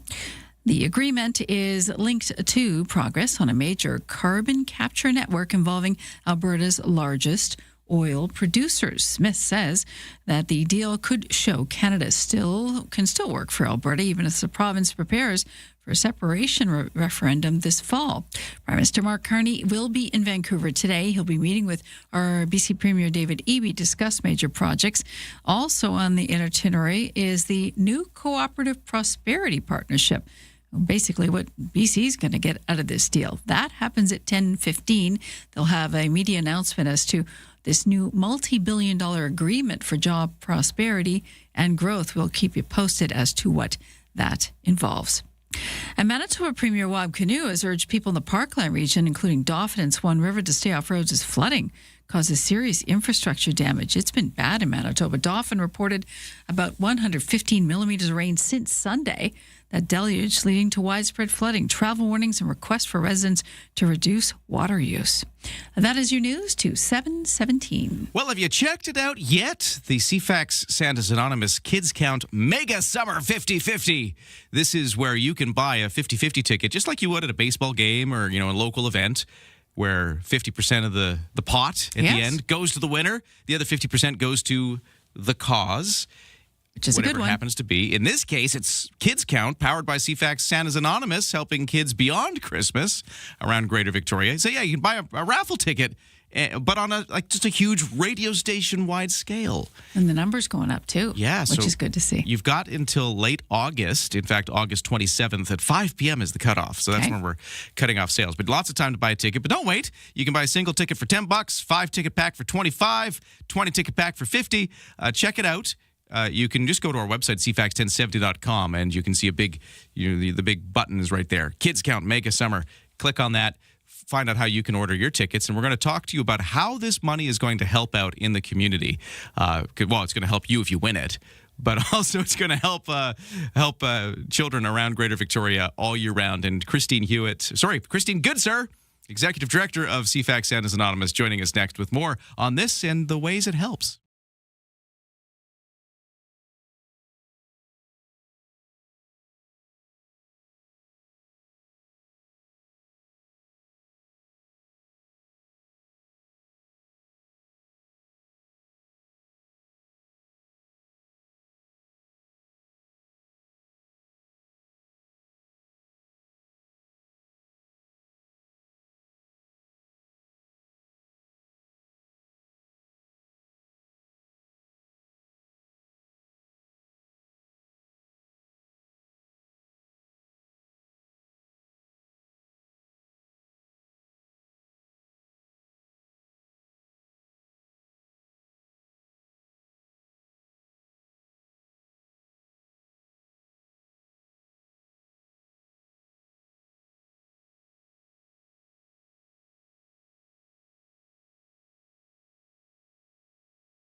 CFAX Morning Show brought to you by Bluebird Cabs. Need a cab? Download the new Bluebird Cabs app. It's at Bluebird Cabs LTD. So on your app store, whatever it is, Play Store, whatever device you use, you got to find Bluebird Cabs with the letters LTD at the end. That's the right one. They're proudly local and Canadian owned and run since 1946. Okay, so what's happening on the roads? A little bit of a slowdown. There was police pulling over a car on the Trans-Canada Highway heading in towards Victoria, just past Mill Stream on the Trans-Canada highways. Things are a bit slow there. Watch out for that. But yeah, no crash, just police on the road. For the Bay Street Bridge, full closure until 8 this morning is the schedule. If it opens early, let me know at 7:10. But right now, the schedule is for it to remain completely closed for overnight work until 8 this morning. They're going to do another closure again tonight from 7 p.m. to 7 a.m. are the hours tonight for the Bay Street Bridge closure. We are expecting a few showers. There's a little bit of sunshine trying to fight through the clouds right now in Greater Victoria, at least where I'm looking from my window. But some showers on the way for midday today. Starts to ease off. Just a chance of drizzle for the evening and overnight. Highs of 15 today, lows of 13 overnight. And then tomorrow, once we get through the morning chance of drizzle, we're going to start drying up, get into a high of 18 degrees for our Friday with a few clouds. Saturday and Sunday getting sunny with temperatures up to 23 degrees by Sunday. So we're going to warm up again after this kind of cool midweek period. Ryan and Lisa, mornings on CFAX 1070. Oversleepers, catch all the highlights on the latest audio podcast at CFAX1070.com and on the free iHeartRadio app. Yeah, the 50-50 is live. Buy a ticket. You can go to CFAX1070.com. Kids Count Mega Summer 50-50s right there, or you can go to the CFAXSantas.com website. So many options to find this. Here to talk more about it, I got Christine Goodsir, Executive Director of CFAX Santas Anonymous. Hello, how are you? I'm doing great. Thanks, Ryan. I think this is really exciting. It's the first time we've tried this, like a giant raffle. It's great. It is so great. And imagine, in 56 days, 9 hours, and 36 minutes, somebody's going home with some money after the summer, and CFAX Santas will be able to keep feeding kids. I know. That simple. Yeah, well, that's what this money is going towards, of course, because like a 50-50, half the pot goes to the winner. We'll draw the ticket at the end of all this, which, by the way, will happen the morning of August 28th. That's when the big draw is going to happen. So one of these tickets will get drawn, and we will announce somebody who will get half the money. But then the other half of the money, like you said, is going to go towards helping kids beyond Christmas through Kids Count in Greater Victoria. And talk about where this money is going, because it's going to a certain place. It is. It's our breakfast summer program. And what we do, we started this. This is the second year. We started this because we know that the food banks are really stressed, as it is, just in general, let alone when the kids get out of school for the summer months. And breakfast is now not available at school, but we have been funding this. Last year, it was $10,000 per food bank of 3 food banks, Souk, Sydney, and of course I'm sorry, I'm just Goldstream. There we go. It's early. And so I know, and then also all 3 of those food banks, just fantastic. But this year we've pledged 20,000. 10,000 a month. It's just so important. But they need it. They need to have breakfast because their day is just not rounded that way. No, and it's a great way to help out beyond Christmas, because that's what Kids Count does.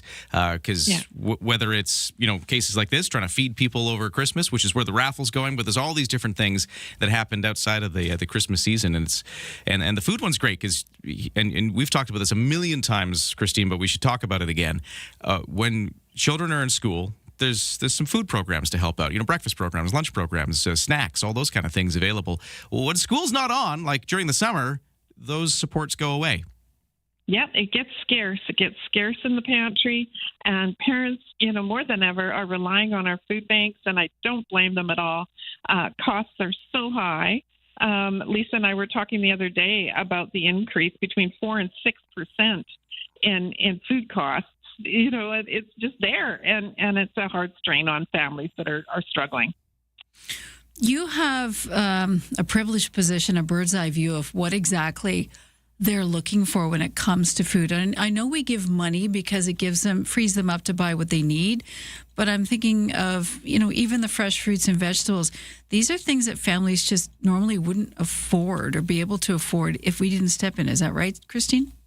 That's absolutely true. And, just proof in the pudding, we've been also supporting Burnside Gorge's May and June program, 480 families needing fresh food and eggs and bread. I mean, it's just so important.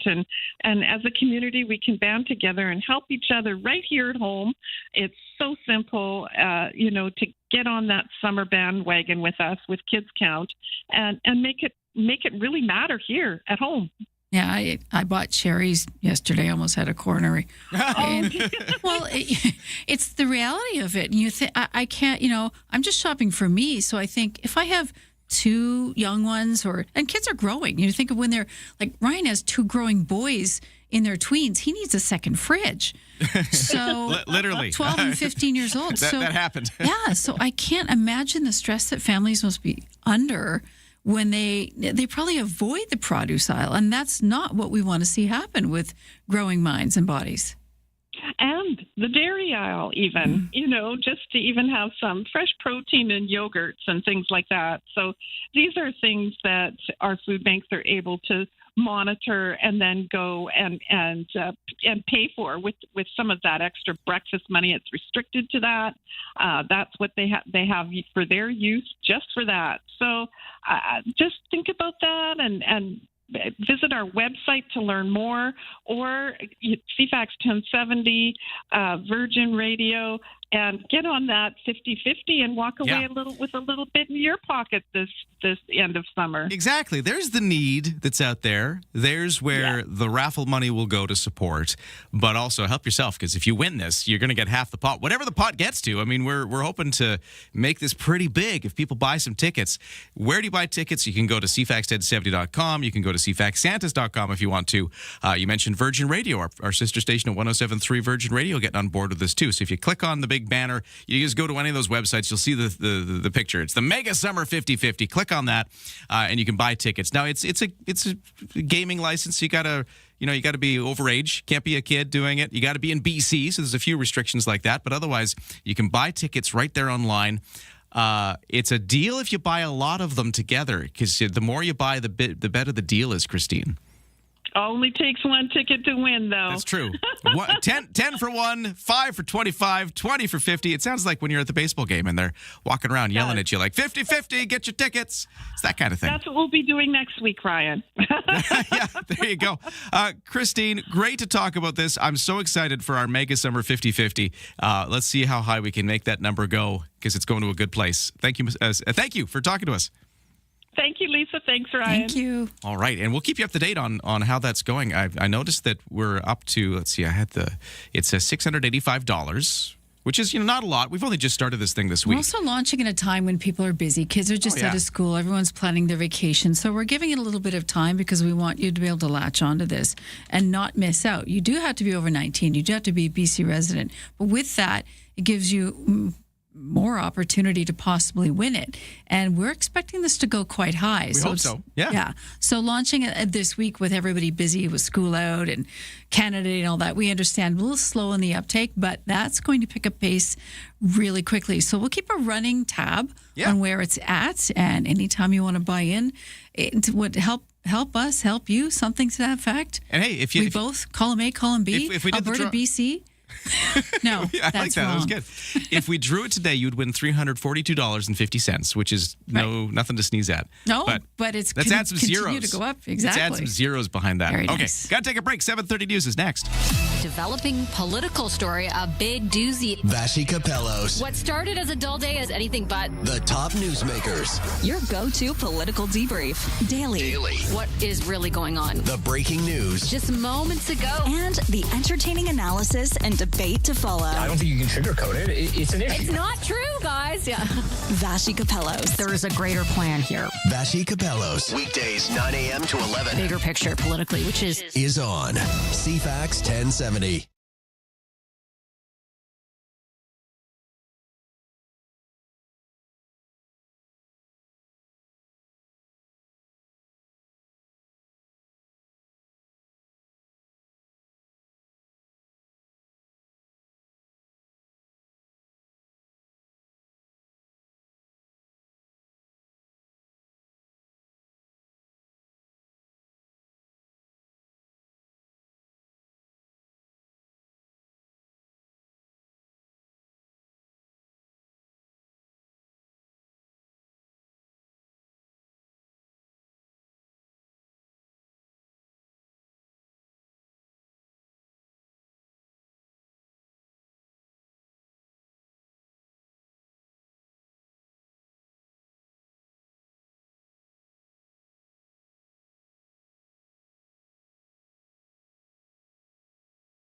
CFAX Victoria. An iHeart radio station.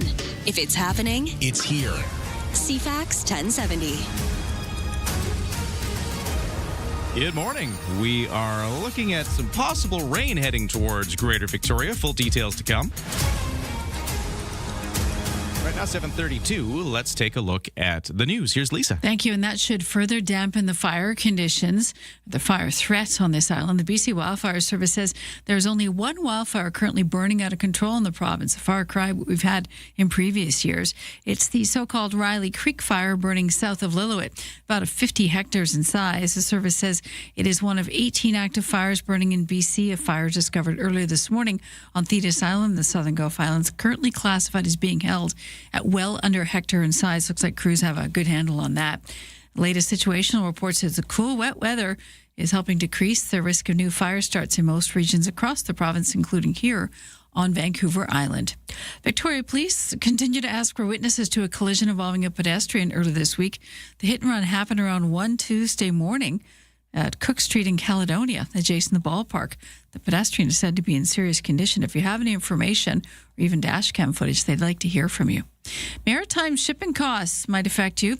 They're soaring to 4-year highs thanks to the fallout from tariff uncertainty and the war with Iran that continues. And there will be potential repercussions for consumers. Industry specialists say retailers and wholesalers are rushing to book shipments to get ahead of a potential fresh round of U.S. tariffs on dozens of countries expected near the end of July. Shipping platform Freightos says that surge in demand is pushing transport prices up. High fuel prices and reduced availability of vessels and crew because of the Strait of Hormuz closure also play a role in the rising costs. The Platts Container Index shows global shipping rates for containers jumped about 80% over the past month to their highest level since April 2022. Michelle Zedekian, The Canadian Press. As expected yesterday, U.S. officials opted not to extend CUSMA. CTV's Rachel Allo has more on what that means and how officials are reacting. The U.S. refusal means all three countries will have to review the deal annually. Canada-U.S. Trade Minister Dominic LeBlanc downplayed the decision, noting it remains fully in force until 2036 and can be renewed at any time for another 16-year period. While the deal continues for now, so do the punishing sectoral tariffs. Together, we can give ourselves far more than anyone can take away. No official talks between Ottawa and Washington are on the books yet. Rachel Aiello, CTV News, Ottawa.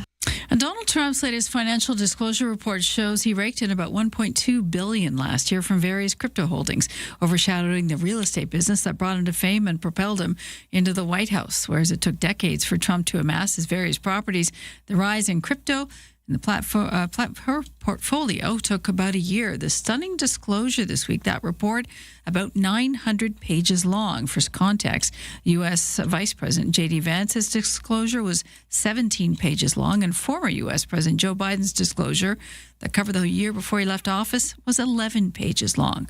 Trump took in tens of millions for new property holdings in foreign countries. For the salesman, he also made big money off the smallest of things, pulling in millions for slapping his name on Bibles, guitars, even watches, the latter bringing in $4.7 million for him. That's your news to 7:36.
Your CFAX 1070 news poll question this morning.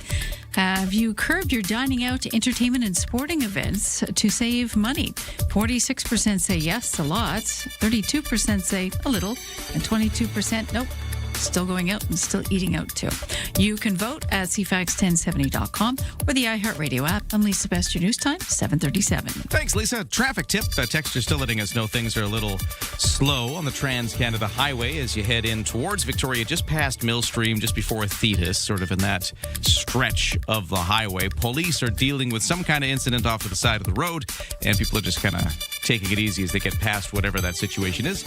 You can text me at 71010 if you have any updates, but that update came in just 7 minutes ago. Thank you so much for the text. Over to CFAX 1070 Sports. News from the WHL. We have some changes to the schedule coming up for the next hockey season for the WHL. We've heard that the Victoria Royals, first off, will open their regular season September 19th in Kamloops against the Blazers. Our home opener is September 26th against the Vancouver Giants at the Save On Foods Memorial Center. But the season is going to be longer, kind of. Same number of games, but taking place over a longer period of time. They're calling it a decompressed schedule, more time for rest and recovery for the children that play. They are, teens, and more time to focus on their schoolwork. The playoffs will start with the first round being a best of 5 instead of a best of 7. That'll help accommodate the slightly longer regular season.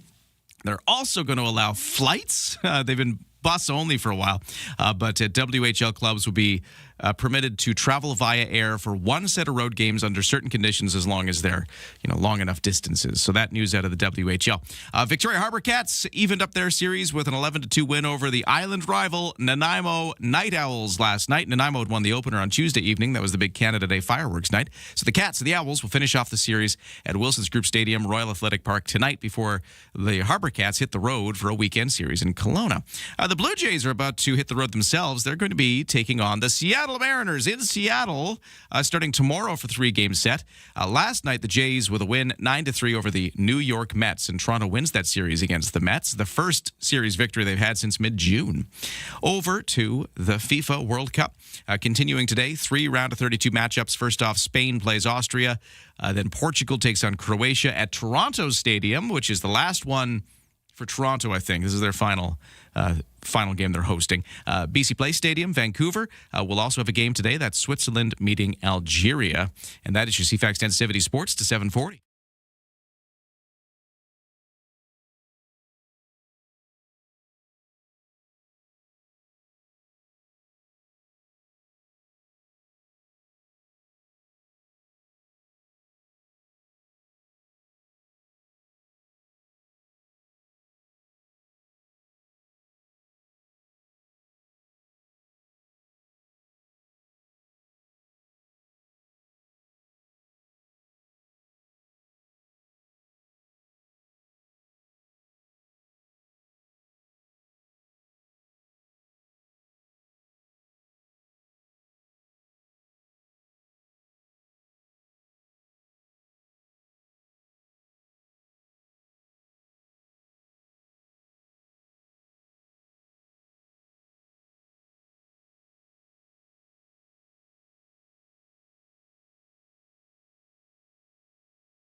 CFAX 1070 traffic and weather at 7:41. So slow down on the Trans-Canada Highway, some kind of police incident. They're doing something off to the side of the road as you head towards Victoria, just past Millstream. So that's the Trans-Canada Highway just past Millstream. Police incident, and things are slowing up a little bit. The good news is it's, again, a very light traffic volume kind of day. So even though this thing's going on, it's not causing too much of an issue because there's just not as much traffic on the roads as this Canada Day week continues.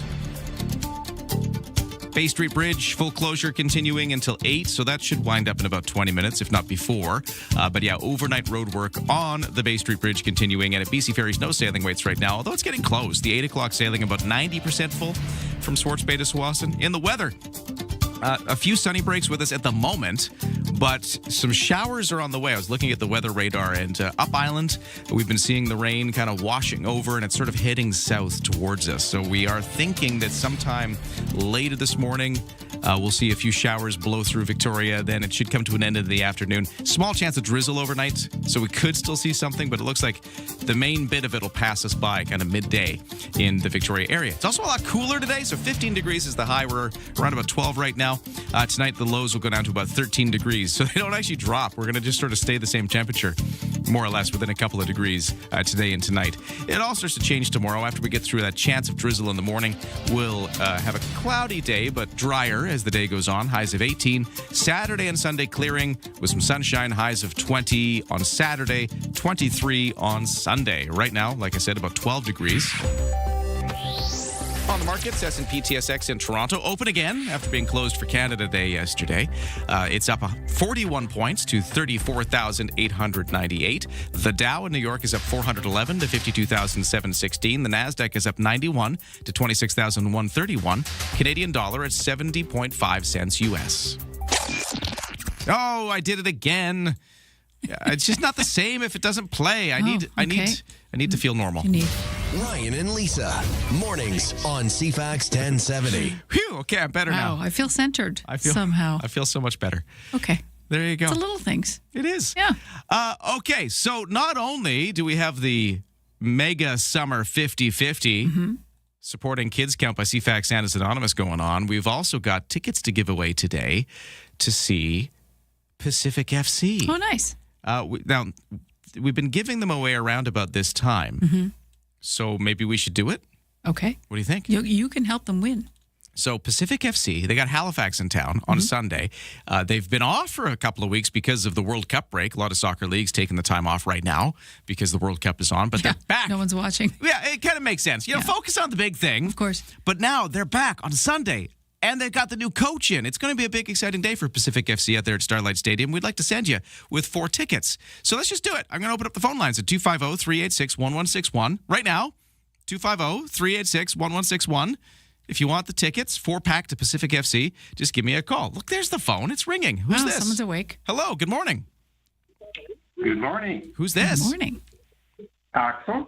Axel? Hello, Axel. What are you up to today? Watering the lawn. Or being nosy. Like right now, are you standing outside with the hose as you talk to me on the phone? No. Okay.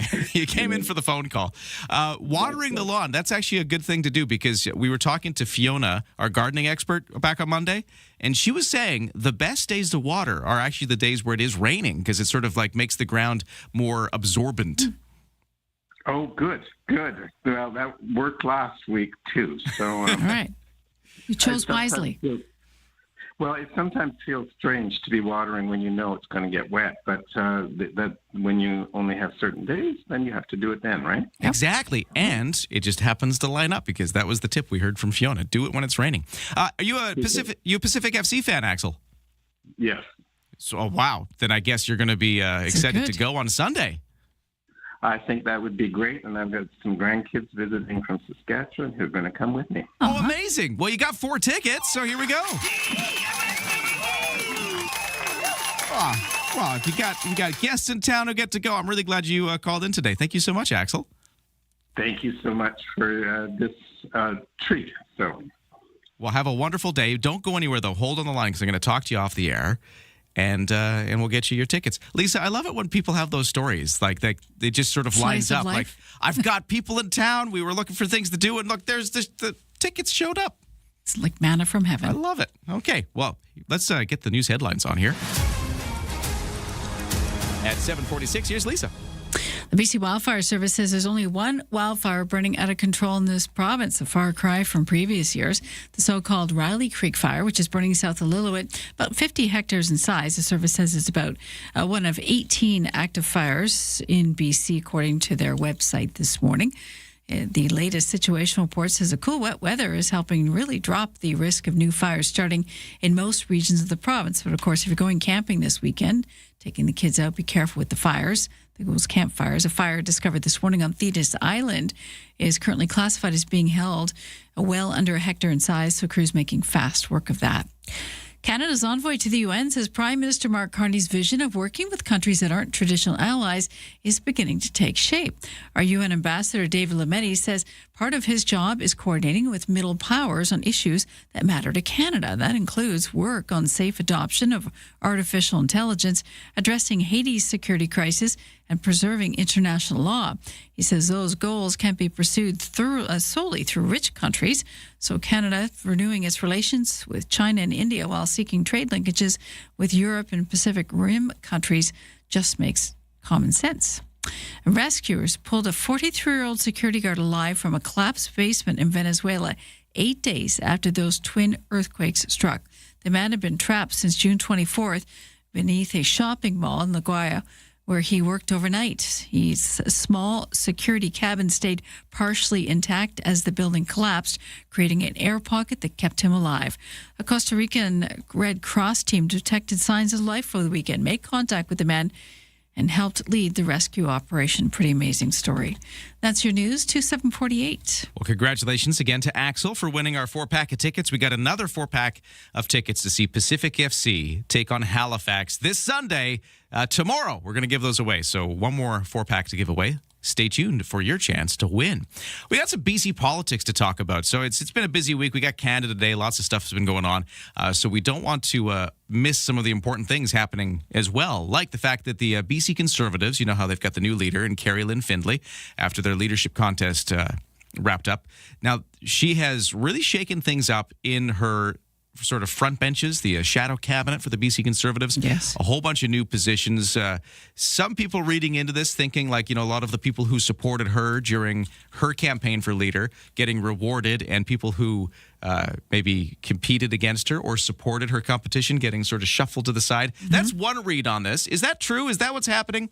Well, legislative reporter with the Canadian Press, Wolfgang Deppner, joining us with a take on the shuffle next. Where the noise stops and the conversation begins. Hey, it's Friday. Welcome to the Graham Richardson Show. The stories that shaped your week aren't just headlines. They are the moments we live through and the decisions that change what comes next. Let's take a closer look at that together. It's national conversations. From major policy shifts to the fun, unexpected trends and friends everyone will be talking about. It is intelligent, unpredictable, and completely Canadian. Stay informed. Stay ahead. The Graham Richardson Show. Friday morning at 9 a.m. right here on CFAX 1070.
CFAX 1070 Morning Show brought to you by Thrifty Foods, where first of the season wild sockeye salmon has arrived fresh from the ocean, the Pacific Ocean, never frozen and delivered daily. Eat happy.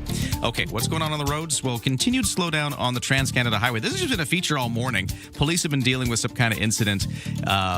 It might be clearing up by now. I'm not sure. I haven't heard an update in a little bit, so text me at 71010 if you see anything. This is Trans-Canada Highway just past Mill Stream heading in towards Victoria. There were police off to the side of the road dealing with the situation.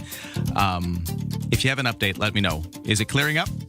71010. We also have the full overnight closure of the Bay Street Bridge still in effect. I understand it's scheduled to go until 8. Who knows? Maybe it's going to be opening any moment now, but maybe just give that a little bit of space for the next few minutes. That's the Bay Street Bridge closed both directions for continued overnight road work. It's going to be in effect again tonight, 7 p.m. to 7 a.m. The weather forecast, a few showers are heading our way. At least that's what's in the forecast. So by later this morning and maybe into the early afternoon, a few showers for the greater Victoria area. It eases off, just a chance of drizzle for the rest of the evening and overnight. Highs of only 15 today, so a bit cooler. Lows of 13 overnight. And then tomorrow, once we get through that morning chance of drizzle, we should dry up and some sunshine on the way for the weekend. The best way to start an island morning. Ryan and Lisa on CFAX 1070. Let's talk BC politics with Wolfgang Deppner from the Canadian Press. He's their legislative reporter, and he's joining us on the line. Wolfgang, how you doing? Hi, good morning. Good morning to you and listeners. It's great to get you here because we wanted to sort of take a look at the BC Conservative Party. So they've recently finished off their leadership contest, which resulted in Carrie Lynn Findlay becoming the new leader. And now she's managed to kind of shake up the shadow cabinet, sort of her front bench. And we've got a sense of who she's moving where and, you know, what we can read into it. So let's take a look at this. We've got a few moves that are interesting. We've been looking at a few of her supporters in some pretty high positions. We've got Chilliwack area MLA Heather Maas as intern leader, Prince George MLA Sheldon Clare in the opposition House leader spot. Macklin McCall is the whip. He's another supporter who endorsed her during the race. So is this all of the supporters getting rewarded? Well, not entirely, because Peter Millibar, one of her chief rivals, and it got real heated between the two of them during the campaign, is going to maintain his finance minister sort of shadow cabinet role, critic for the finance minister. So we've got those are some of the highlights.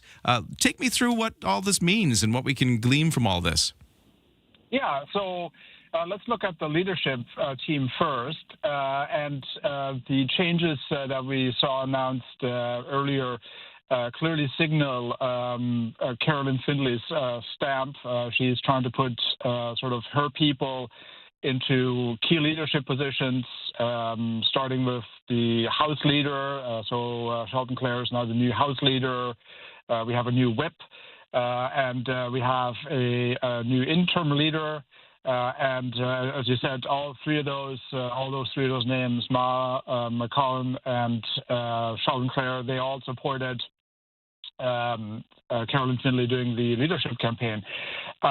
She has, however, retained much of her shadow cabinet, and those are the MLAs who keep tabs on the various ministries. And you already mentioned the key figure here in this, and that's Peter Millibar. Peter Millibar remains finance critic, and his supporters, those MLAs who supported him during the leadership campaign, also retain their specific portfolios.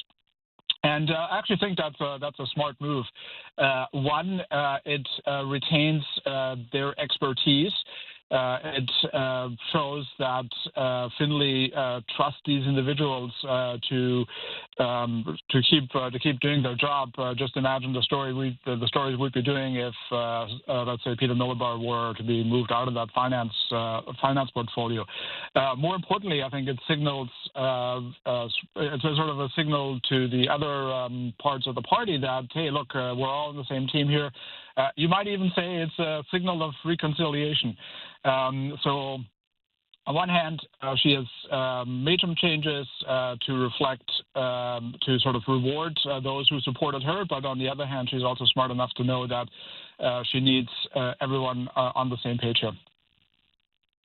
Talk about Ali Warbus, another interesting member of the BC Conservative Party, and where she's ended up and the changes for her.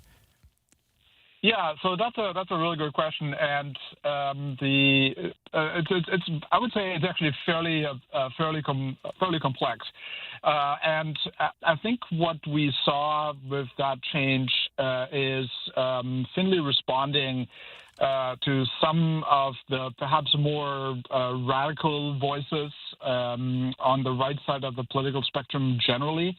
For many figures, maybe not inside the Conservative Party, but certainly outside of it, certainly on the right side of the political spectrum, Warbus was a polarizing figure.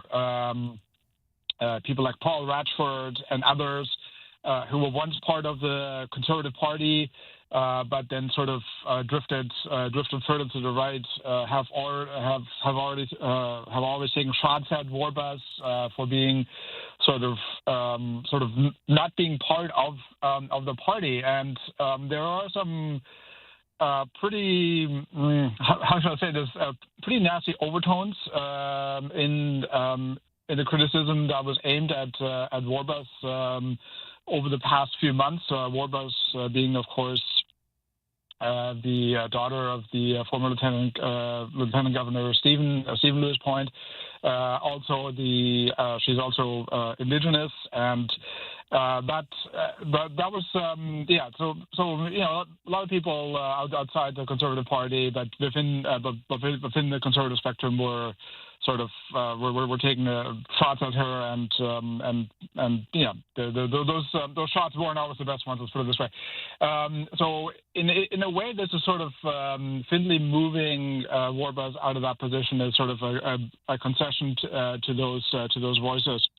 Yeah, she was dropped as House Leader. That's what she was doing, and now has been demoted out of that. Still involved, though. She's a housing critic, so she's still got a role, just not the bigger position she was in. Yeah, absolutely, and I mean that move was very surprising. I thought, surprising in the sense that Warbus is a very competent MLA. I mean, she handled that role.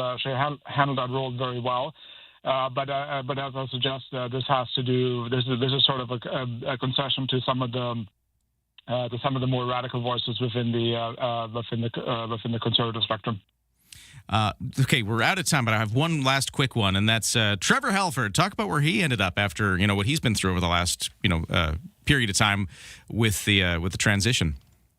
Yeah, so he's going to be sort of looking at transit and ICBC, and Halford is an excellent MLA. I mean, he did a really good job leading the party after John Russett's departure. Yeah, he was the interim leader over this period of time. Yeah.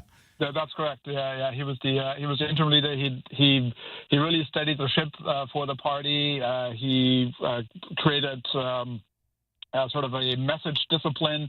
Party was very disciplined in what it was saying. It actually, under his leadership, the party also achieved some legislative successes. They managed to push through a handful of private members' bills. If he were to grade his record A plus, so to speak, or an A even, A plus even, and he's going to be one of their most effective MLAs. He's not going to be front bench, but he's going to be a figure to watch for sure. Wolfgang Deppner with the Canadian Press. He's covering the legislature. We got to leave it there because we're out of time, but thanks for sort of dissecting some of the news there with the BC Conservatives putting together a new front bench and actually just shuffling everybody's roles after Carrie Lynn Findlay emerged as the leader of their leadership contest a few weeks back now. Thanks so much for talking to us. Have a great rest of your day. Excellent. Same to you. Thank you. Take care. 8 o'clock news is next on CFAX 1070.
CFAX Victoria. An iHeart radio station. If it's happening, It's here. CFAX 1070. Good morning. It is 8:02 on this Thursday that feels like a Monday. It's July the 2nd, and we are looking at some showers coming in towards Victoria. Full forecast to come. Right now, the news begins. Here is Lisa Best. Thank you, Ryan. Good morning. As the deadline arrives for most of the province to pay local property taxes, small business in this province cites the cost of their local government is a top burgeoning issue. The Canadian Federation of Independent Business survey finds 62% of small business in this province identifies local government costs as a concern, ranking third behind the total tax burden and government debt and deficit. Victoria, Kelowna, Prince George topping the list of most concerning cities, with nearly 3/4 of all businesses upset at the cost of local government. Vancouver recently passed the zero means zero property tax freeze, ranking the lowest and the only government to see a decline in cost concerns since 2022, when the civic elections were last held. Kamloops saw the largest increase in local government concern, rising from 42 to 59%, followed by Kelowna. The heat wave that's been bearing down on Ontario this week has shown no signs of letting up, and now it's spreading further east.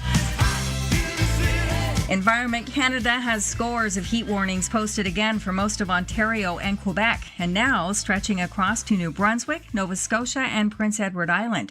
Daytime temps in Ontario, from Windsor to Ottawa and Thunder Bay through Timmins and southern James Bay, are clocking in the mid-30s, with the humidex making it feel even hotter. Similar heat warnings across much of Quebec are forecasting highs around 33 degrees and humidex values near 45. Meanwhile, power utility crews have been working hard to get tens of thousands of people back online after pockets of customers across southern Ontario and southern Quebec lost electricity in severe thunderstorms last night. Karen Rebo, The Canadian Press. A large chunk of the eastern U.S. also remains under that heat advisory. Americans under alerts today as triple-digit Fahrenheit temperatures leave event organizers scrambling to deal with the summer swell.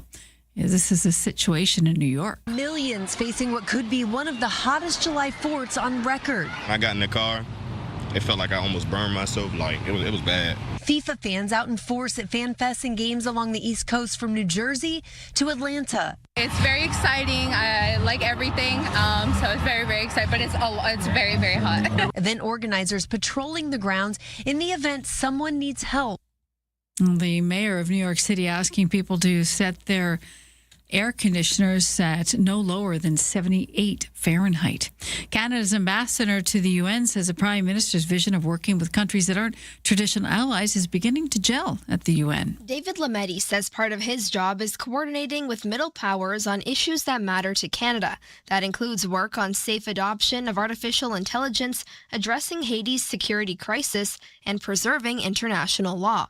The former Canadian Justice Minister says those goals can't be pursued solely through rich countries, so Canada has renewed its relations with China and India while seeking trade linkages with Europe and Pacific Rim countries. Prime Minister Mark Carney attracted global attention this January with a speech to the World Economic Forum in Davos, urging middle powers to band together to advance their interests and avoid being subjected by superpowers. Naira Ahmed, The Canadian Press. And he's not a household name, but you certainly know the song you wrote. There's a place you can go. I said, young man. That's Victor Willis. He was the policeman in YMCA and Macho Man for the Village People. He actually co-founded the group and co-wrote some of the group's biggest disco hits, including this one. Victor died today at the age of 74. The group announcing his death on Facebook. He helped them in 1977 form the group. YMCA was out in 1978. The song became a phenomenon we still dance to. It was added to the National Recording Registry back in 2020. And that's your news to 8:07.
For CFAX 1070 News poll question, have you curbed your dining out, entertainment, and sporting events in order to save money in your budget? 50% are saying yes, a lot.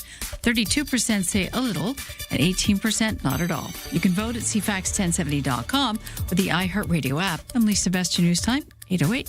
Thank you, Lisa. Good morning. Welcome to what will be maybe a slightly wet day. It's not here yet, but we are expecting some showers a little later this morning for the greater Victoria area. Up Island, the rain's already been falling. It's sort of moving down towards us. So a few showers to come. I'll tell you the details in a moment. Right now, over to the CFAX 1070 Sports, where we're going to start with the World Cup report. This is your TSN Radio FIFA World Cup 2026 update. I'm John Rodenberg. Harry Kane rescued England from a round of 32 exit at the hands of DR Congo. Harry Kane. It's Kane! Oh, wow!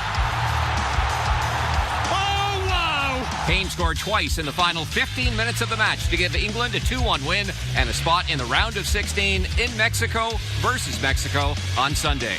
Belgium scored 2 late goals to tie and then added the winning goal on a penalty kick in extra time to defeat Senegal 3-2. The Belgians will play the United States on Monday. The Americans overcame a red card to striker Folarin Balogun and blanked Bosnia and Herzegovina 2-0. Balogun is suspended for the next match. Today, Spain meets Austria. The final game at Toronto Stadium is the highly anticipated Portugal-Croatia matchup at 7 Eastern. And then 11 Eastern tonight in Vancouver, Switzerland faces Algeria. Saturday, Canada plays its next biggest game ever versus Morocco. You can watch the FIFA World Cup matches on TSN, CTV, Crave, and streaming at tsn.ca. Listen on the TSN Radio Network with all games streaming on the iHeartRadio app. There you go. And a quick look at the local scene where the Victoria Harper Cats baseball team and the Nanaimo Night Owls, their island rivals, continuing their series. Last night it was an 11-2 win for Victoria. The night before that, they kicked it off with Nanaimo and the Night Owls winning. So now, with one game apiece, we head into the final of 3 tonight. 6:35 is the game time at Royal Athletic Park, Wilson's Group Stadium. And after that, the Victoria Harper Cats will hit the road. They got a weekend series in Kelowna coming up. That's your sports to 8:10.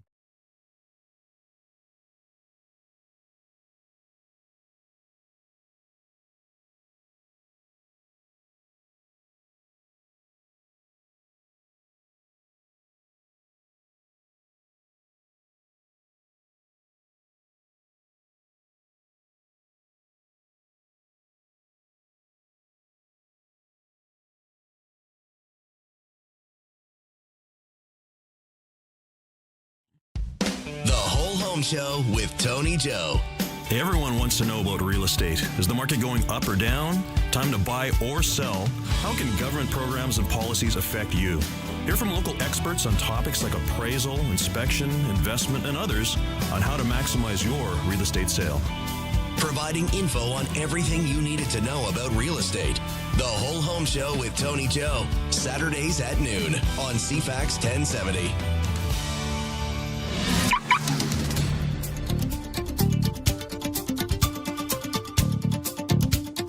CFAX 1070 traffic and weather. It is 8:11. We still have been watching a slowdown on the Trans-Canada Highway southbound just past Millstream, but I think it's cleared now. As far as I can tell, whatever that police incident was that took place for over a couple of hours just off to the side of the road, again, Trans-Canada Highway just past Millstream heading towards Victoria. It looks like it's cleared up. If I'm wrong, text me at 71010, but I think it's smooth sailing there. The good news is that the volume has been so light today. The commute has been so light today because we're kind of continuing this vacation week with Canada Day in the middle of it and all that. So not a lot of people driving. It didn't cause too much of an issue, and it's already looking like it's clearing up. For the weather forecast today, we do have some showers rolling in. If I watch the weather radar here, we've been seeing some showers wash over the northern part of Vancouver Island. It's kind of down around Nanaimo now. Port Renfrew starting to get it. Areas around Lake Cowichan starting to get it. It's sort of coming in towards Victoria. By later this morning, we're expecting those showers. They don't last long, though. They kind of blow through, and by later this evening, just a chance of drizzle. Highs of 15 today. On the markets, S&P TSX up 92 to 34,949. The Dow is up 429 points to 52,734. Canadian dollar at 70.5 cents US. Let's get started.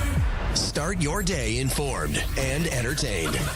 Ryan and Lisa, mornings on CFAX 1070. Well, let's get into one of the big news stories that emerged over the Canada Day holiday yesterday. While we were all reveling, there were some pretty tense things going on when it comes to trade between Canada and the U.S. and Mexico. Experts are saying that the U.S. deciding not to renew the existing CUSMA trade pact doesn't mean much, despite the fact that it sounds very dramatic, as long as talks stay productive. But what does this mean? There's a lot to unpack here, so we thought we'd get right into it. David Black, regular voice here on CFAX 1070. He's with Royal Roads University. He's a professor of communications and culture. He's also got a deep interest in free trade as well. So he's weighing in, getting him on the line. David Black, how you doing? Very good. How are you, Ryan? I'm doing all right. Yeah, you're telling me you've got actually quite a keen interest in the free trade stuff. Yes, and your listeners don't really care to hear about my MA thesis 2 decades ago, but I did my MA thesis on free trade and the 88 election that was so galvanizing for Canadians. Yes, so I have some, I'm not an economist, but I have some interest in this issue that goes beyond just following the news and being just an ordinary Canadian. Yeah, great to get your perspective on this then. So I think a lot of us are still wondering what it all means, what we saw yesterday. So, I mean, part of the story was that the U.S. has decided not to kind of renew, but what does that mean and what doesn't it mean, I guess, is maybe where we could start. Maybe give us a perspective on that. Right. So go back to 2020 at the end of the first Trump term, when the CUSMA was renegotiated, a new kind of coat of paint was put on it, and it was a good news story for the Trump administration. Hailed us the greatest deal ever. We've heard that before, perhaps from the White House. 6 years later, and this is a review process that was built into the 2020 deal, we've reached the end of 6 years. And at that anniversary, the U.S. government had the option of pursuing what's called non-renewal. So essentially, there are three options. One, a 16-year extension of the agreement as is, which would have been, the preferred outcome for the Carney government, but unlikely. The worst option would be a 6-month sort of announcement that because any party to the agreement can announce that they are leaving the agreement, and there's a 6-month runway for that. So that would be disastrous. We'd be essentially out of free trade entirely. So this was the middle option, non-renewal, which sounds bad, and it's not great, but it means that we have 10 years of basically maintaining the status quo. Each year, there's going to be a kind of annual review, so a certain amount of uncertainty. And then in 2036, presumably after President Trump has left office, there will be an expiry of the CUSMA or the USMCA. But again, the agreement can be renewed at any time during that 10-year period. So it basically locks in the status quo, but with this kind of uncertain outcome 10 years hence, where we could see a formal expiry and then the end of free trade here in North America.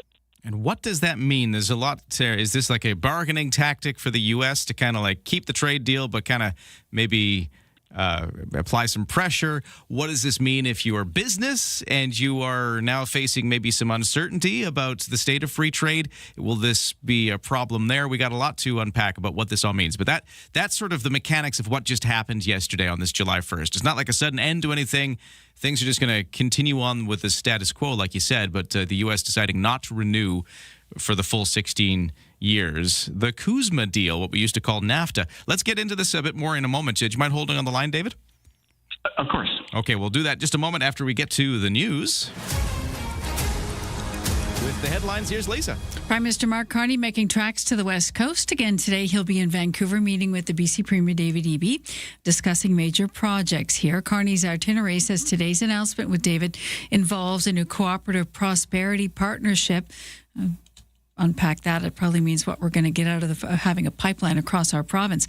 Alberta Premier Danielle Smith was also expected to announce today those next steps in her province's plan to push that new oil pipeline through to the Pacific Coast.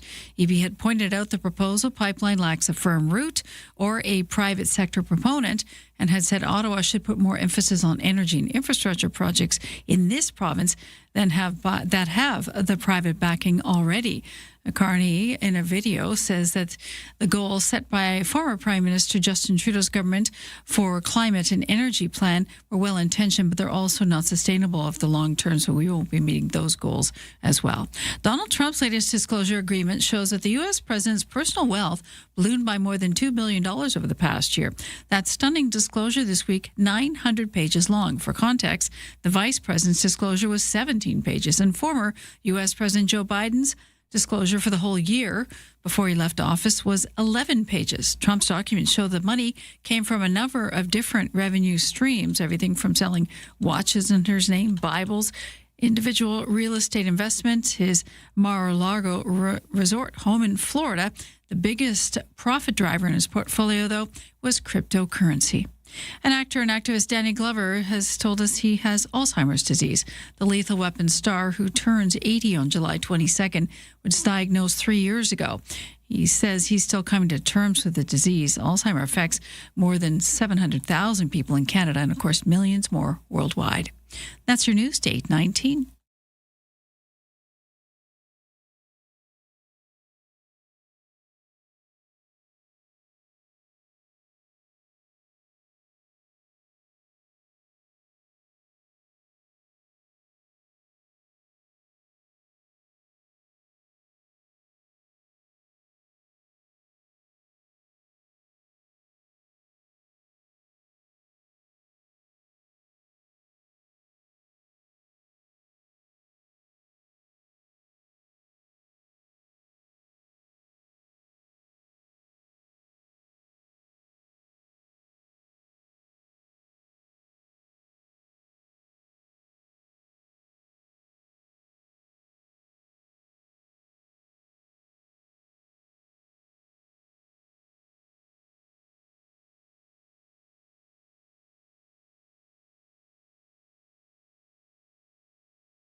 Hey, CFAX Morning Show brought to you by Coastal Heat Pumps. For a home that's comfortable no matter the season, big savings on your heating bill. Talk to Coastal Heat Pumps, designed for comfort, the South Island's Elite Plus Fujitsu Air Stage dealer. We're sort of getting through some of our issues on the roads. The Bay Street Bridge has reopened after an overnight closure. The police incident on the Trans-Canada Highway southbound past Millstream has cleared. All's looking good. No sailing waits at BC Ferries either at this time, although it's close. 9 o'clock sailing from Swartz Bay to Swanson is... wait, it just did. It was close when I looked. Now it is full. It's just ticked over. Scared it. I did. It's a one sail wait at BC Ferries. 9 o'clock is full. The 10, though, is coming up, so you don't have long to wait. In the weather, some showers are heading towards Victoria. We have a few scattered showers expected through the middle of the day. It should just be a chance of drizzle tonight. Highs expected to hit 15 today. Right now, it's about 12. It's all here. News, weather, traffic, and community events. Ryan and Lisa, mornings on CFAX 1070. All right, so the United States has rejected renewing the Kuzma deal, what we used to call NAFTA, free trade between Canada, the U.S., and Mexico. Sounds dramatic, but as we're hearing, it's kind of not as dramatic as it could have been. This is just kind of potentially 10 years of just waiting and seeing, but maintaining the status quo with annual reviews. That's the option that the U.S. has picked, as we're hearing from David Black. He is Royal Roads University professor, joins us from time to time to talk about national politics and beyond, and here he is again. Thanks for holding on the line. Of course, glad to be here. So you kind of sketched out what actually happened, the mechanics of what the United States did when they chose not to renew in the news yesterday.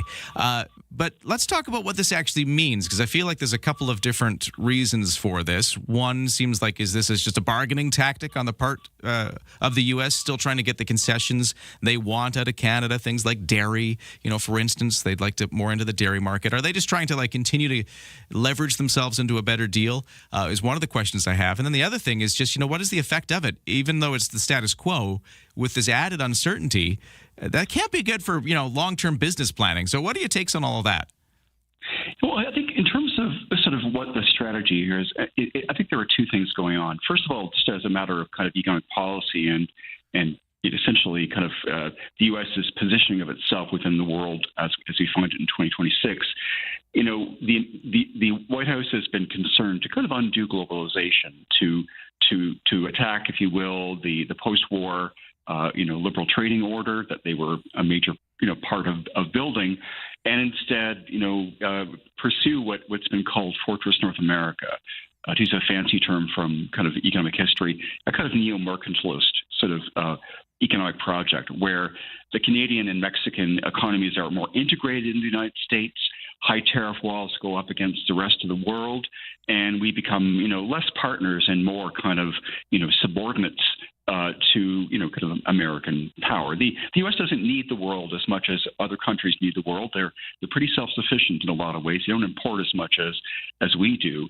And so, there's a philosophical project there. In part, the predicate has always been the Rust Belt, the American worker, the effects of globalization on them, and trying to undo a system that the White House has seen was, as they argue, was grossly unfair to the American worker. In terms of actual tactics, however, if you get away from the kind of economic vision, it is about leverage. This is a president who likes to see himself as a deal maker. The project here is that the plan is to pursue bilateral deals, U.S.-Mexico, U.S.-Canada, and build those on top of the existing CUSMA sort of structure.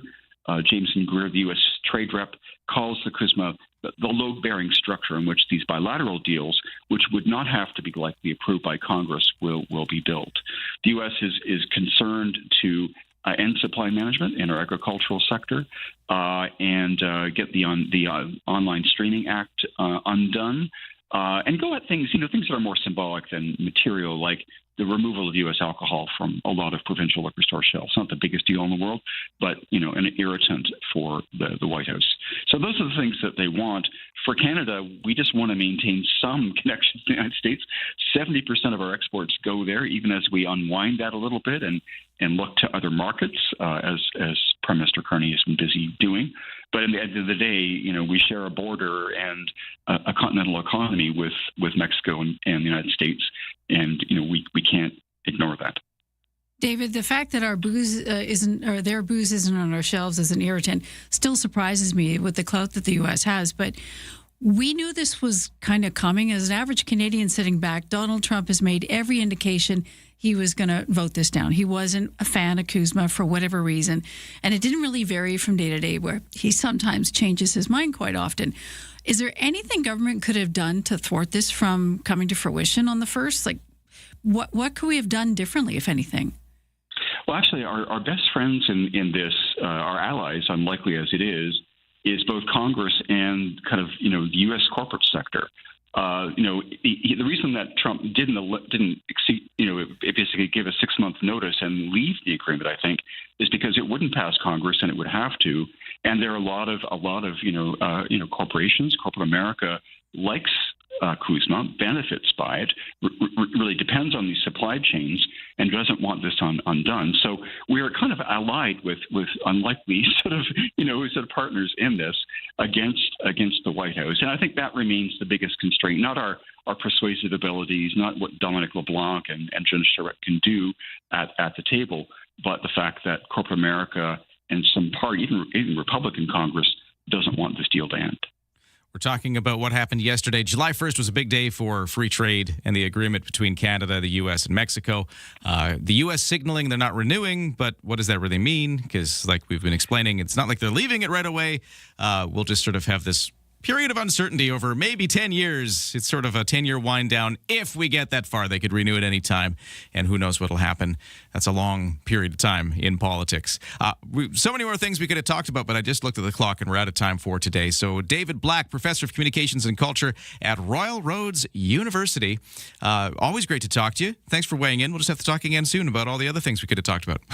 Always glad to talk about trade. Thanks to both of you. Very good. Okay, we got to take a break. The 8:30 news is coming up in just a few moments. Top stories of the day. We'll also be telling you all about the weather with some rain.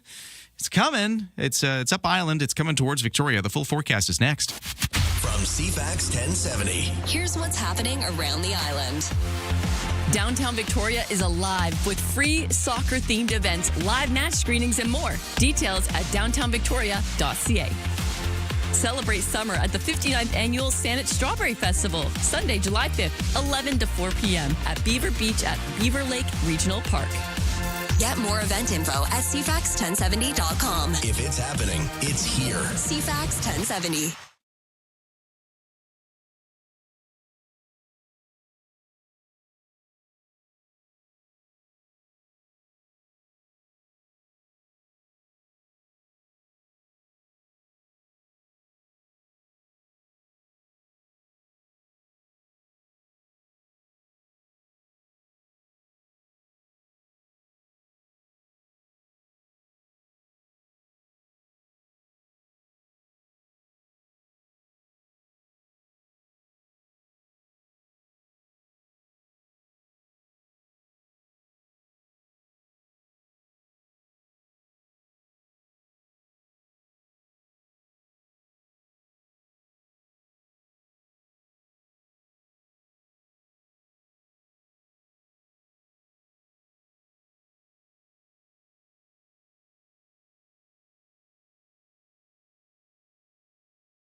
CFAX Victoria. An iHeart radio station. If it's happening, it's here. CFAX 1070. Good morning. It is 8:30 on this Thursday, July the 2nd. It is Thursday. It's not Monday. Just feels like it. Some rain is coming at us. Maybe by later this morning, arriving in the greater Victoria area. I got a full forecast for you in just a moment. Right now, the news begins, and here is Lisa Best. Big conversation happening in Vancouver today. Alberta's premier is expected to give details at the same time around a government's proposed oil pipeline project to the West Coast. Danielle Smith's announcement comes after she inked a deal last fall with Prime Minister Mark Carney. Their memorandum of understanding pledging to pave the way for a bitumen pipeline to the West Coast. It is tied to progress on a major carbon capture network by the province's biggest oil producers. Smith's announcement also comes as her province prepares to hold a referendum this fall on separating from Canada. She has said the deal with Ottawa shows Canada can work, but those pushing for the province to quit Confederation say the deal cannot fix long-standing grievances. Aaron Sousa, The Canadian Press. With that in mind, there will be a meeting at 10:15 this morning with media present with Prime Minister Mark Carney. He's heading to Vancouver to meet with Premier David Eby with an announcement on a new multi-billion-dollar agreement for job growth and prosperity in this province. We'll keep you posted on the details of that as they become available.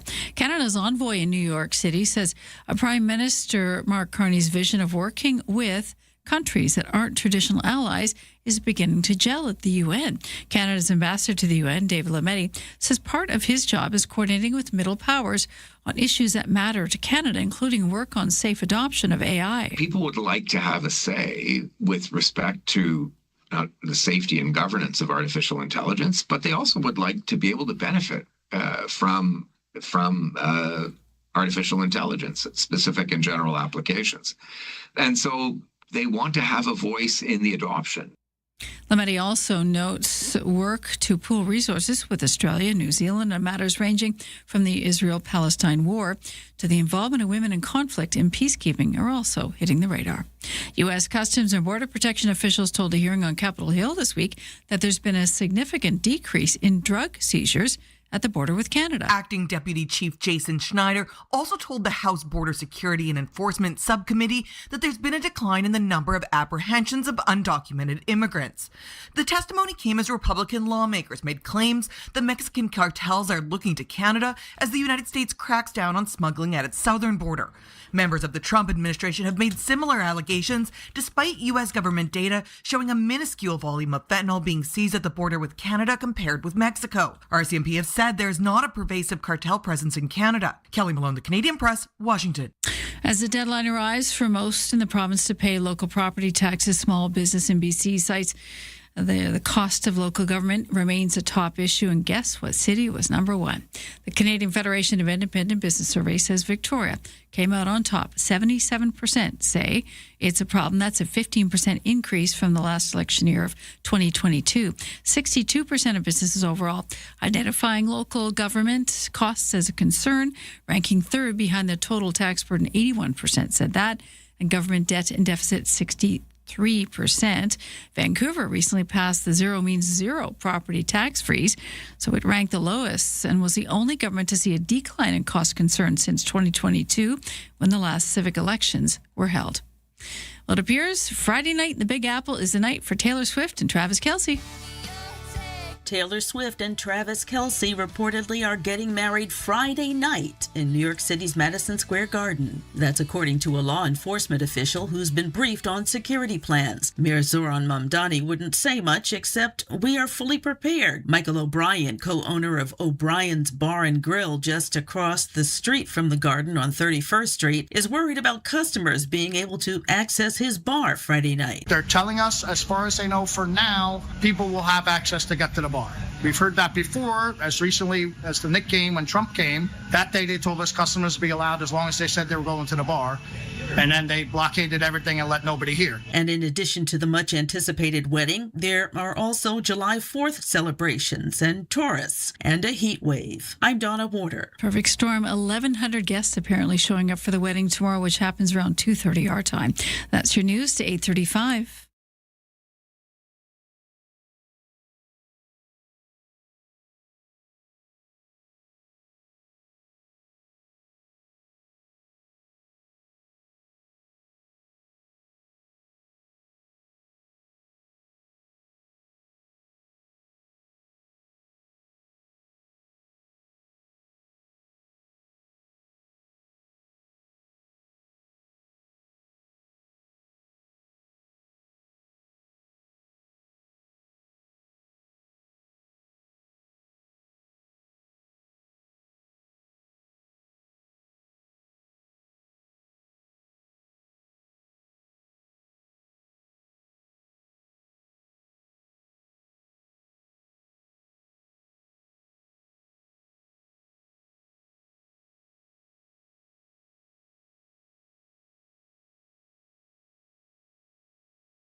Your CFAX 1070 news poll question this morning. We're asking, have you been curbing your dining out, entertainment, and sporting events in order to save money? 50% say yes, a lot. 32% a little, and 18% not at all. You can vote at CFAX1070.com or the iHeartRadio app. Lisa, best your news time is 8:36. Thanks, Lisa. Good morning. Some showers sort of heading towards Greater Victoria. It's a little overcast to start the day, and some rain by later this morning. Should pass by fairly quickly, though. By later into the evening, we are into just a chance of drizzle. It's cold, too. I mean, comparatively speaking. Yeah, chillier. You got to feel it out there. I was getting into work this morning, and you felt the coolness in the air. We're only going to hit a high of 15 today, and I'll get you the full forecast in just a moment. Right now, over to the sports. I haven't talked about Wimbledon yet this morning, and that's been... We need some tennis. Let's get some tennis in. Okay. And did you know that Kate, the Princess of Wales, has made an appearance? She's busy. She's climbing mountains in Britain.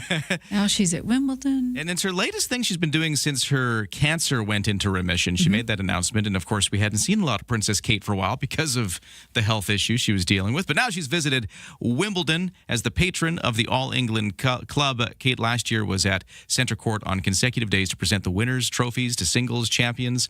So that was last year. And we're seeing her back there today.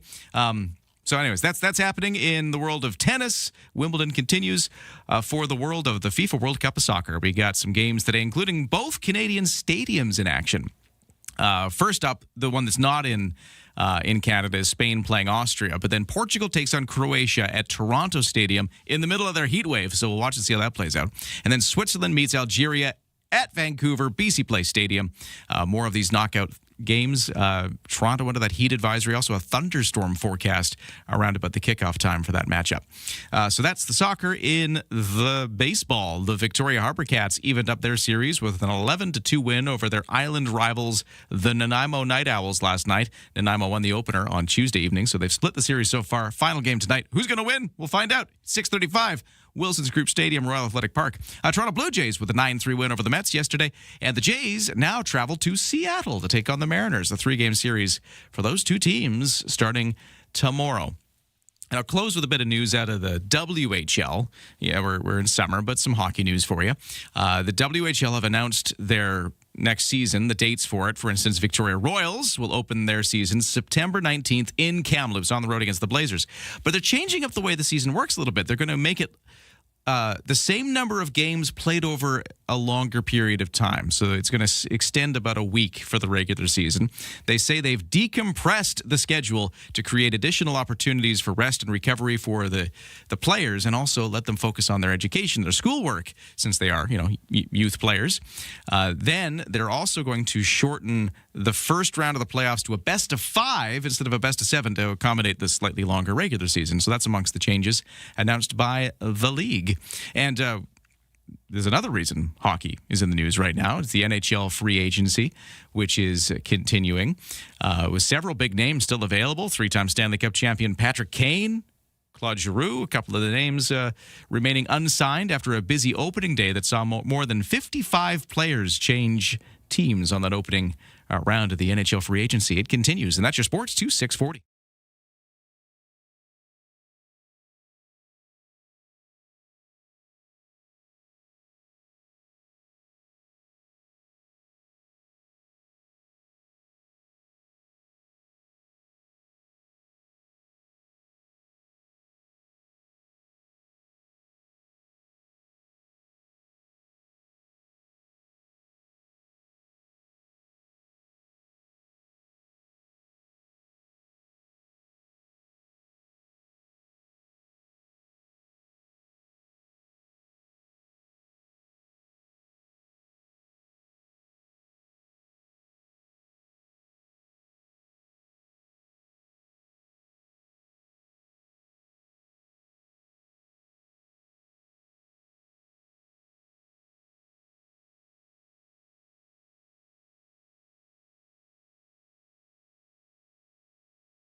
Thinking about home renos, but the cost is too high? Think again. Explore affordable DIY options from ProTech Exterior Products at beahomepro.com.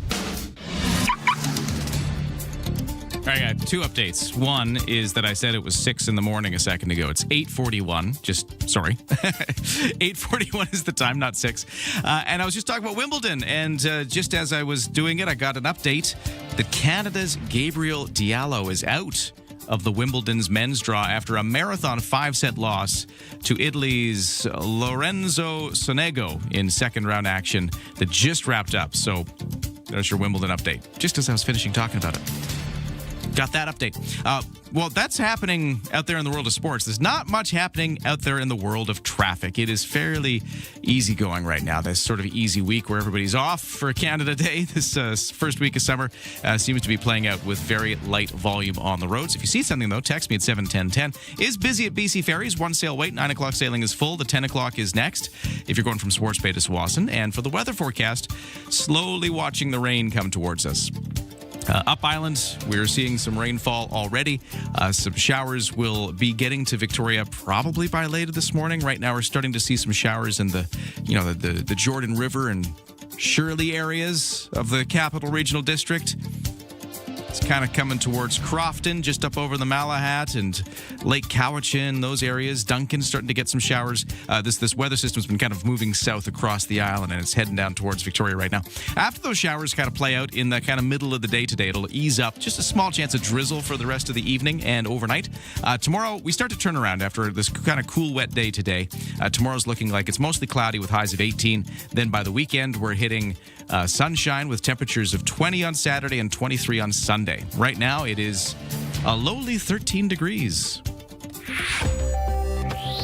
On the markets, S&P TSX in Toronto up 36 to 34,893. The Dow is up 429 to 52,734. The Nasdaq is down 161 to 25,878. Canadian dollar at 70.5 cents US, which is up just a small fraction from the close on Tuesday.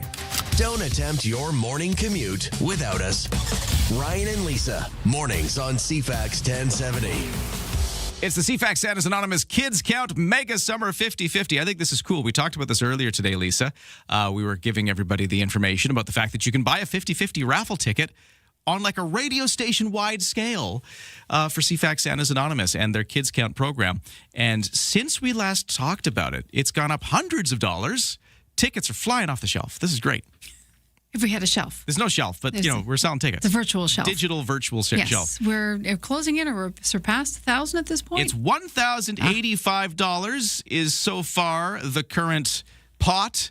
Winner takes half when we do the draw coming up on August 28th. Mm-hmm. So just in the last hour or so. Yeah, it's good. Good to see. It's good. We're on the map. If you want to buy a 50-50 ticket and help CFAX Santa's Anonymous in the process, go to any of these websites. You can go to cfax1070.com or cfaxsantas.com, and there's a big banner right at the front there. You'll see it's the 50-50. Just push that. That's where you'll find all the information about how you get your tickets.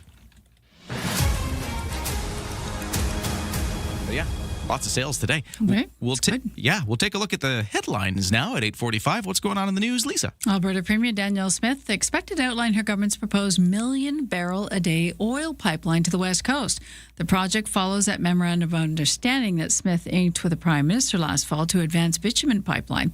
The agreement is linked to progress on a major carbon capture network involving Alberta's largest oil producers. Smith said the deal could show Canada can still work for Alberta, even as the province prepares for a separation referendum this fall.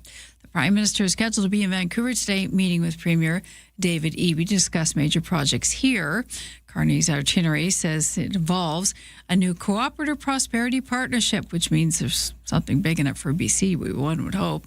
Prime Minister Mark Carney and Premier David Eby announcement with the media will happen at 10:15, so I'll bring you all the details of that as they become available. The Girl Guides, who have carried banners announcing floats for nearly 80 years at the Calgary Stampede, will be getting a little extra love at this year's event. Previously getting up early, walking the entire parade route, would reward the 40 participants with chips, water, and a gate pass. As of Friday, the Girl Guides have introduced a Stampede volunteer badge with a Girl Guide symbol. So one more badge to collect. Christina Smith, a Stampede volunteer and bobsledder with the 2002 Winter Olympics, says the badge will be given to those involved. She says it's a special memory for everyone who embraces volunteerism. Two of the Girl Guides are attending their third parade this time around. That is your news to 8:46. Lisa, do you know who I love talking to? That's a loaded question. I'm thinking your wife is first. Okay, yes, that is correct. There are many correct answers. Among the correct answers is Alan Perry, the host of Tech Talk on CFAX 1070 and longtime voice here on the radio station. He hosts the Tech Talk show, of course, on CFAX, 10 o'clock on Saturdays. We learn a lot. But there's a snag here. What? You know what's happening 10 o'clock Saturday? Oh. It's the World Cup. It's Canada. Even with Alan's strength and his power with tech, he can't fight the World Cup.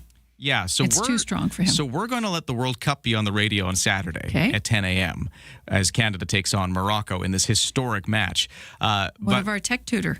Well, we're not going to just tell him to go away. No. We're going to let him be on the radio early. It's too valuable. He's going to start at 8. So a special one-off. This will never happen again. A special 8 o'clock to 10 a.m. Tech Talk. We're making him get up early for this. We're going to talk to him about it next. He's going to talk about that. But he's also got there's a few things in the tech news we want to cover off as well. So we'll get into that in just a few moments here on CFAX 1070. From CFAX 1070. Here's what's happening around the island. Downtown Victoria is alive with free soccer-themed events, live match screenings, and more. Details at downtownvictoria.ca. Celebrate summer at the 59th Annual Saanich Strawberry Festival, Sunday, July 5th, 11 to 4 p.m. at Beaver Beach at Beaver Lake Regional Park. Get more event info at CFAX1070.com. If it's happening, it's here. CFAX 1070.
CFAX Morning Show is brought to you by Salmon. Quite literally, because Thrifty Foods' first of the season wild Pacific sockeye salmon has arrived. It's fresh from the ocean, it's never frozen, and delivered daily. Eat happy at Thrifty Foods. On the roads, things remain smooth. There's nothing happening. Everybody's off. It's the vacation period, and we don't have a lot to talk about there, but we do have a one sail wait at BC Ferries. 9 o'clock sailing is full. The 10 is your next available vessel from Swartz Bay to Tsawwassen. For the weather, that's another thing to talk about because some showers are on the way for Greater Victoria. That should be mostly kind of middle of the day, later into the morning, early afternoon. We'll see some showers blowing through. Then we're just into some drizzle, a small chance of drizzle for overnight tonight after the rain kind of falls middle of the day. It's colder today, too. I mean, comparatively speaking for summer. It's 15 degrees as a high. We're only at 12 right now. Overnight lows ahead at 13 degrees. Thanks for starting your day with us. Ryan and Lisa, mornings on CFAX 1070. Well, I've had the pleasure of knowing Alan Perry, host of Tech Talk here on CFAX 1070, for a good few years. And one thing I've learned about him, among others, is that he does not necessarily like waking up early in the morning. So we're going to have to send the wake-up crew around his house come Saturday because we're getting him up early for a special early edition of Tech Talk to make room for the World Cup of Soccer and that Canada-Morocco matchup that's going to be at 10, the usual time for Tech Talk. Alan, I'm surprised you're even awake here right now to talk to me. Good morning. Yeah, I was going to say, can I book a wake-up call for 6 a.m. on Saturday? You bet. Yeah, we'll send a crew around to ring the bell. No, this is great. I'm glad we could still accommodate the Tech Talk program because everybody loves Tech Talk. Nobody wants to miss Tech Talk. And at the same time, we got to play the World Cup of Soccer. This is history for Team Canada. So talk about what's going to happen and when people can catch you on Saturday. Yeah, so we're going to be on at 8:05 until 10 on CFAX. Now, I don't want to upset our legions of fans of the Garden Show, so that's why I thought we should give people a heads up. If you're a Garden Show fan, that's perfectly fine, Don and the gang from Kelowna. So if you want to download on a smartphone or tablet, download the Radio Garden app. It's free. Yeah. Or on a computer, radio.garden, and then search for AM 1150 News Sports. Okay. That's our friend CKFR in Kelowna, where the Garden Show comes from. That way you can listen to the Garden Show, if you prefer, rather than us. I won't be offended at all. And then we will be broadcast live, and then we'll be rebroadcast on Kelowna. So behind the scenes, Catherine and Kyle are going to have to turn around the show really quickly to get it ready for a rebroadcast on Kelowna, because they won't be carrying the World Cup game. And then we'll be rebroadcast at our usual time on Sunday afternoon, 1 till 3. Those are the logistics, but if you're a Tech Talk fan, don't worry. We'll still have it, but you got to just catch it early. 8 till 10 here on CFAX 1070 this Saturday. It's just a one-off thing only for the World Cup. We wouldn't do it to you otherwise, and then we'll be back to normal after that. Yeah.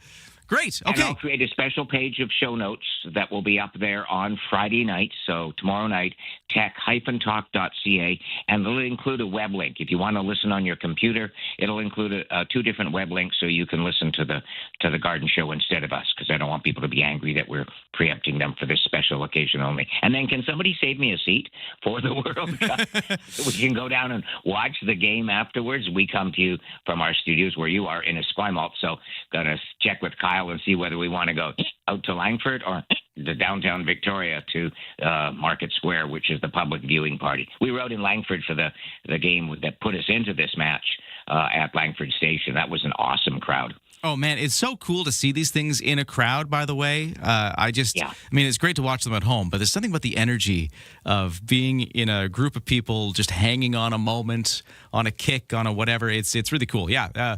Good luck with the soccer watching. Thanks.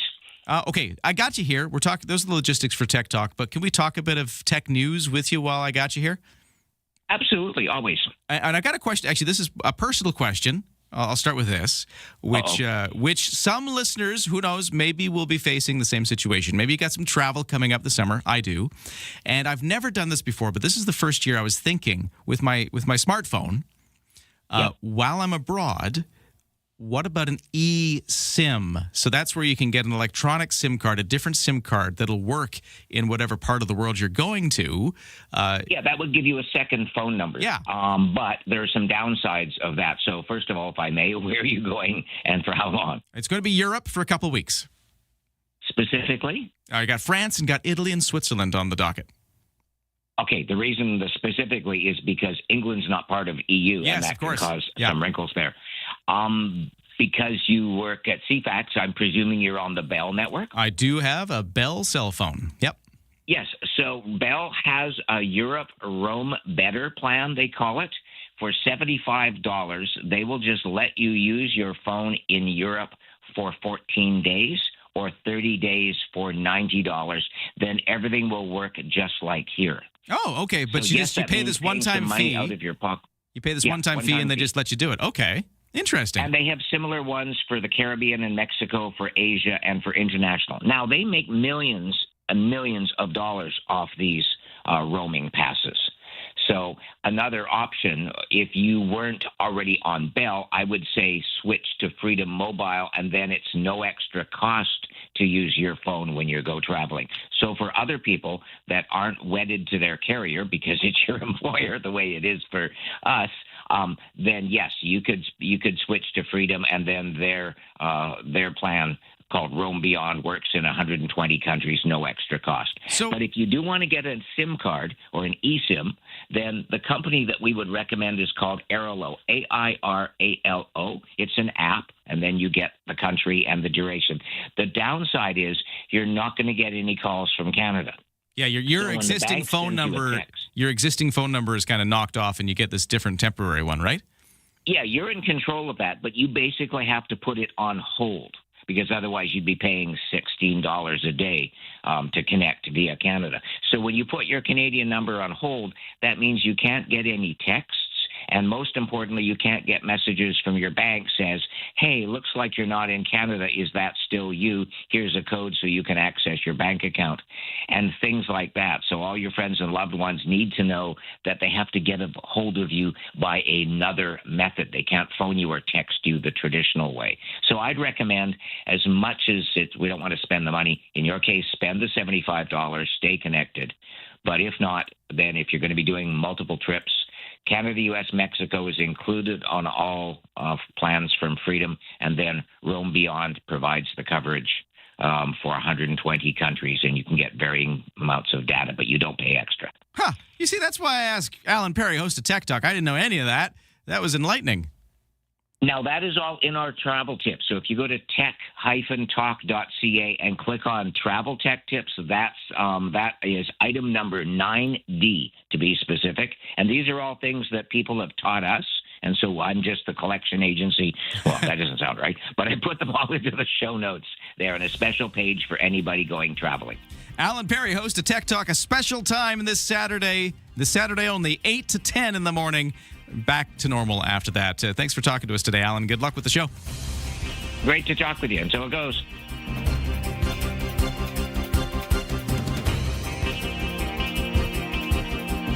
Well, that's it for us today. Thanks so much for listening, everybody. Thanks to Morgana Adby for producing today's show. We'll talk tomorrow.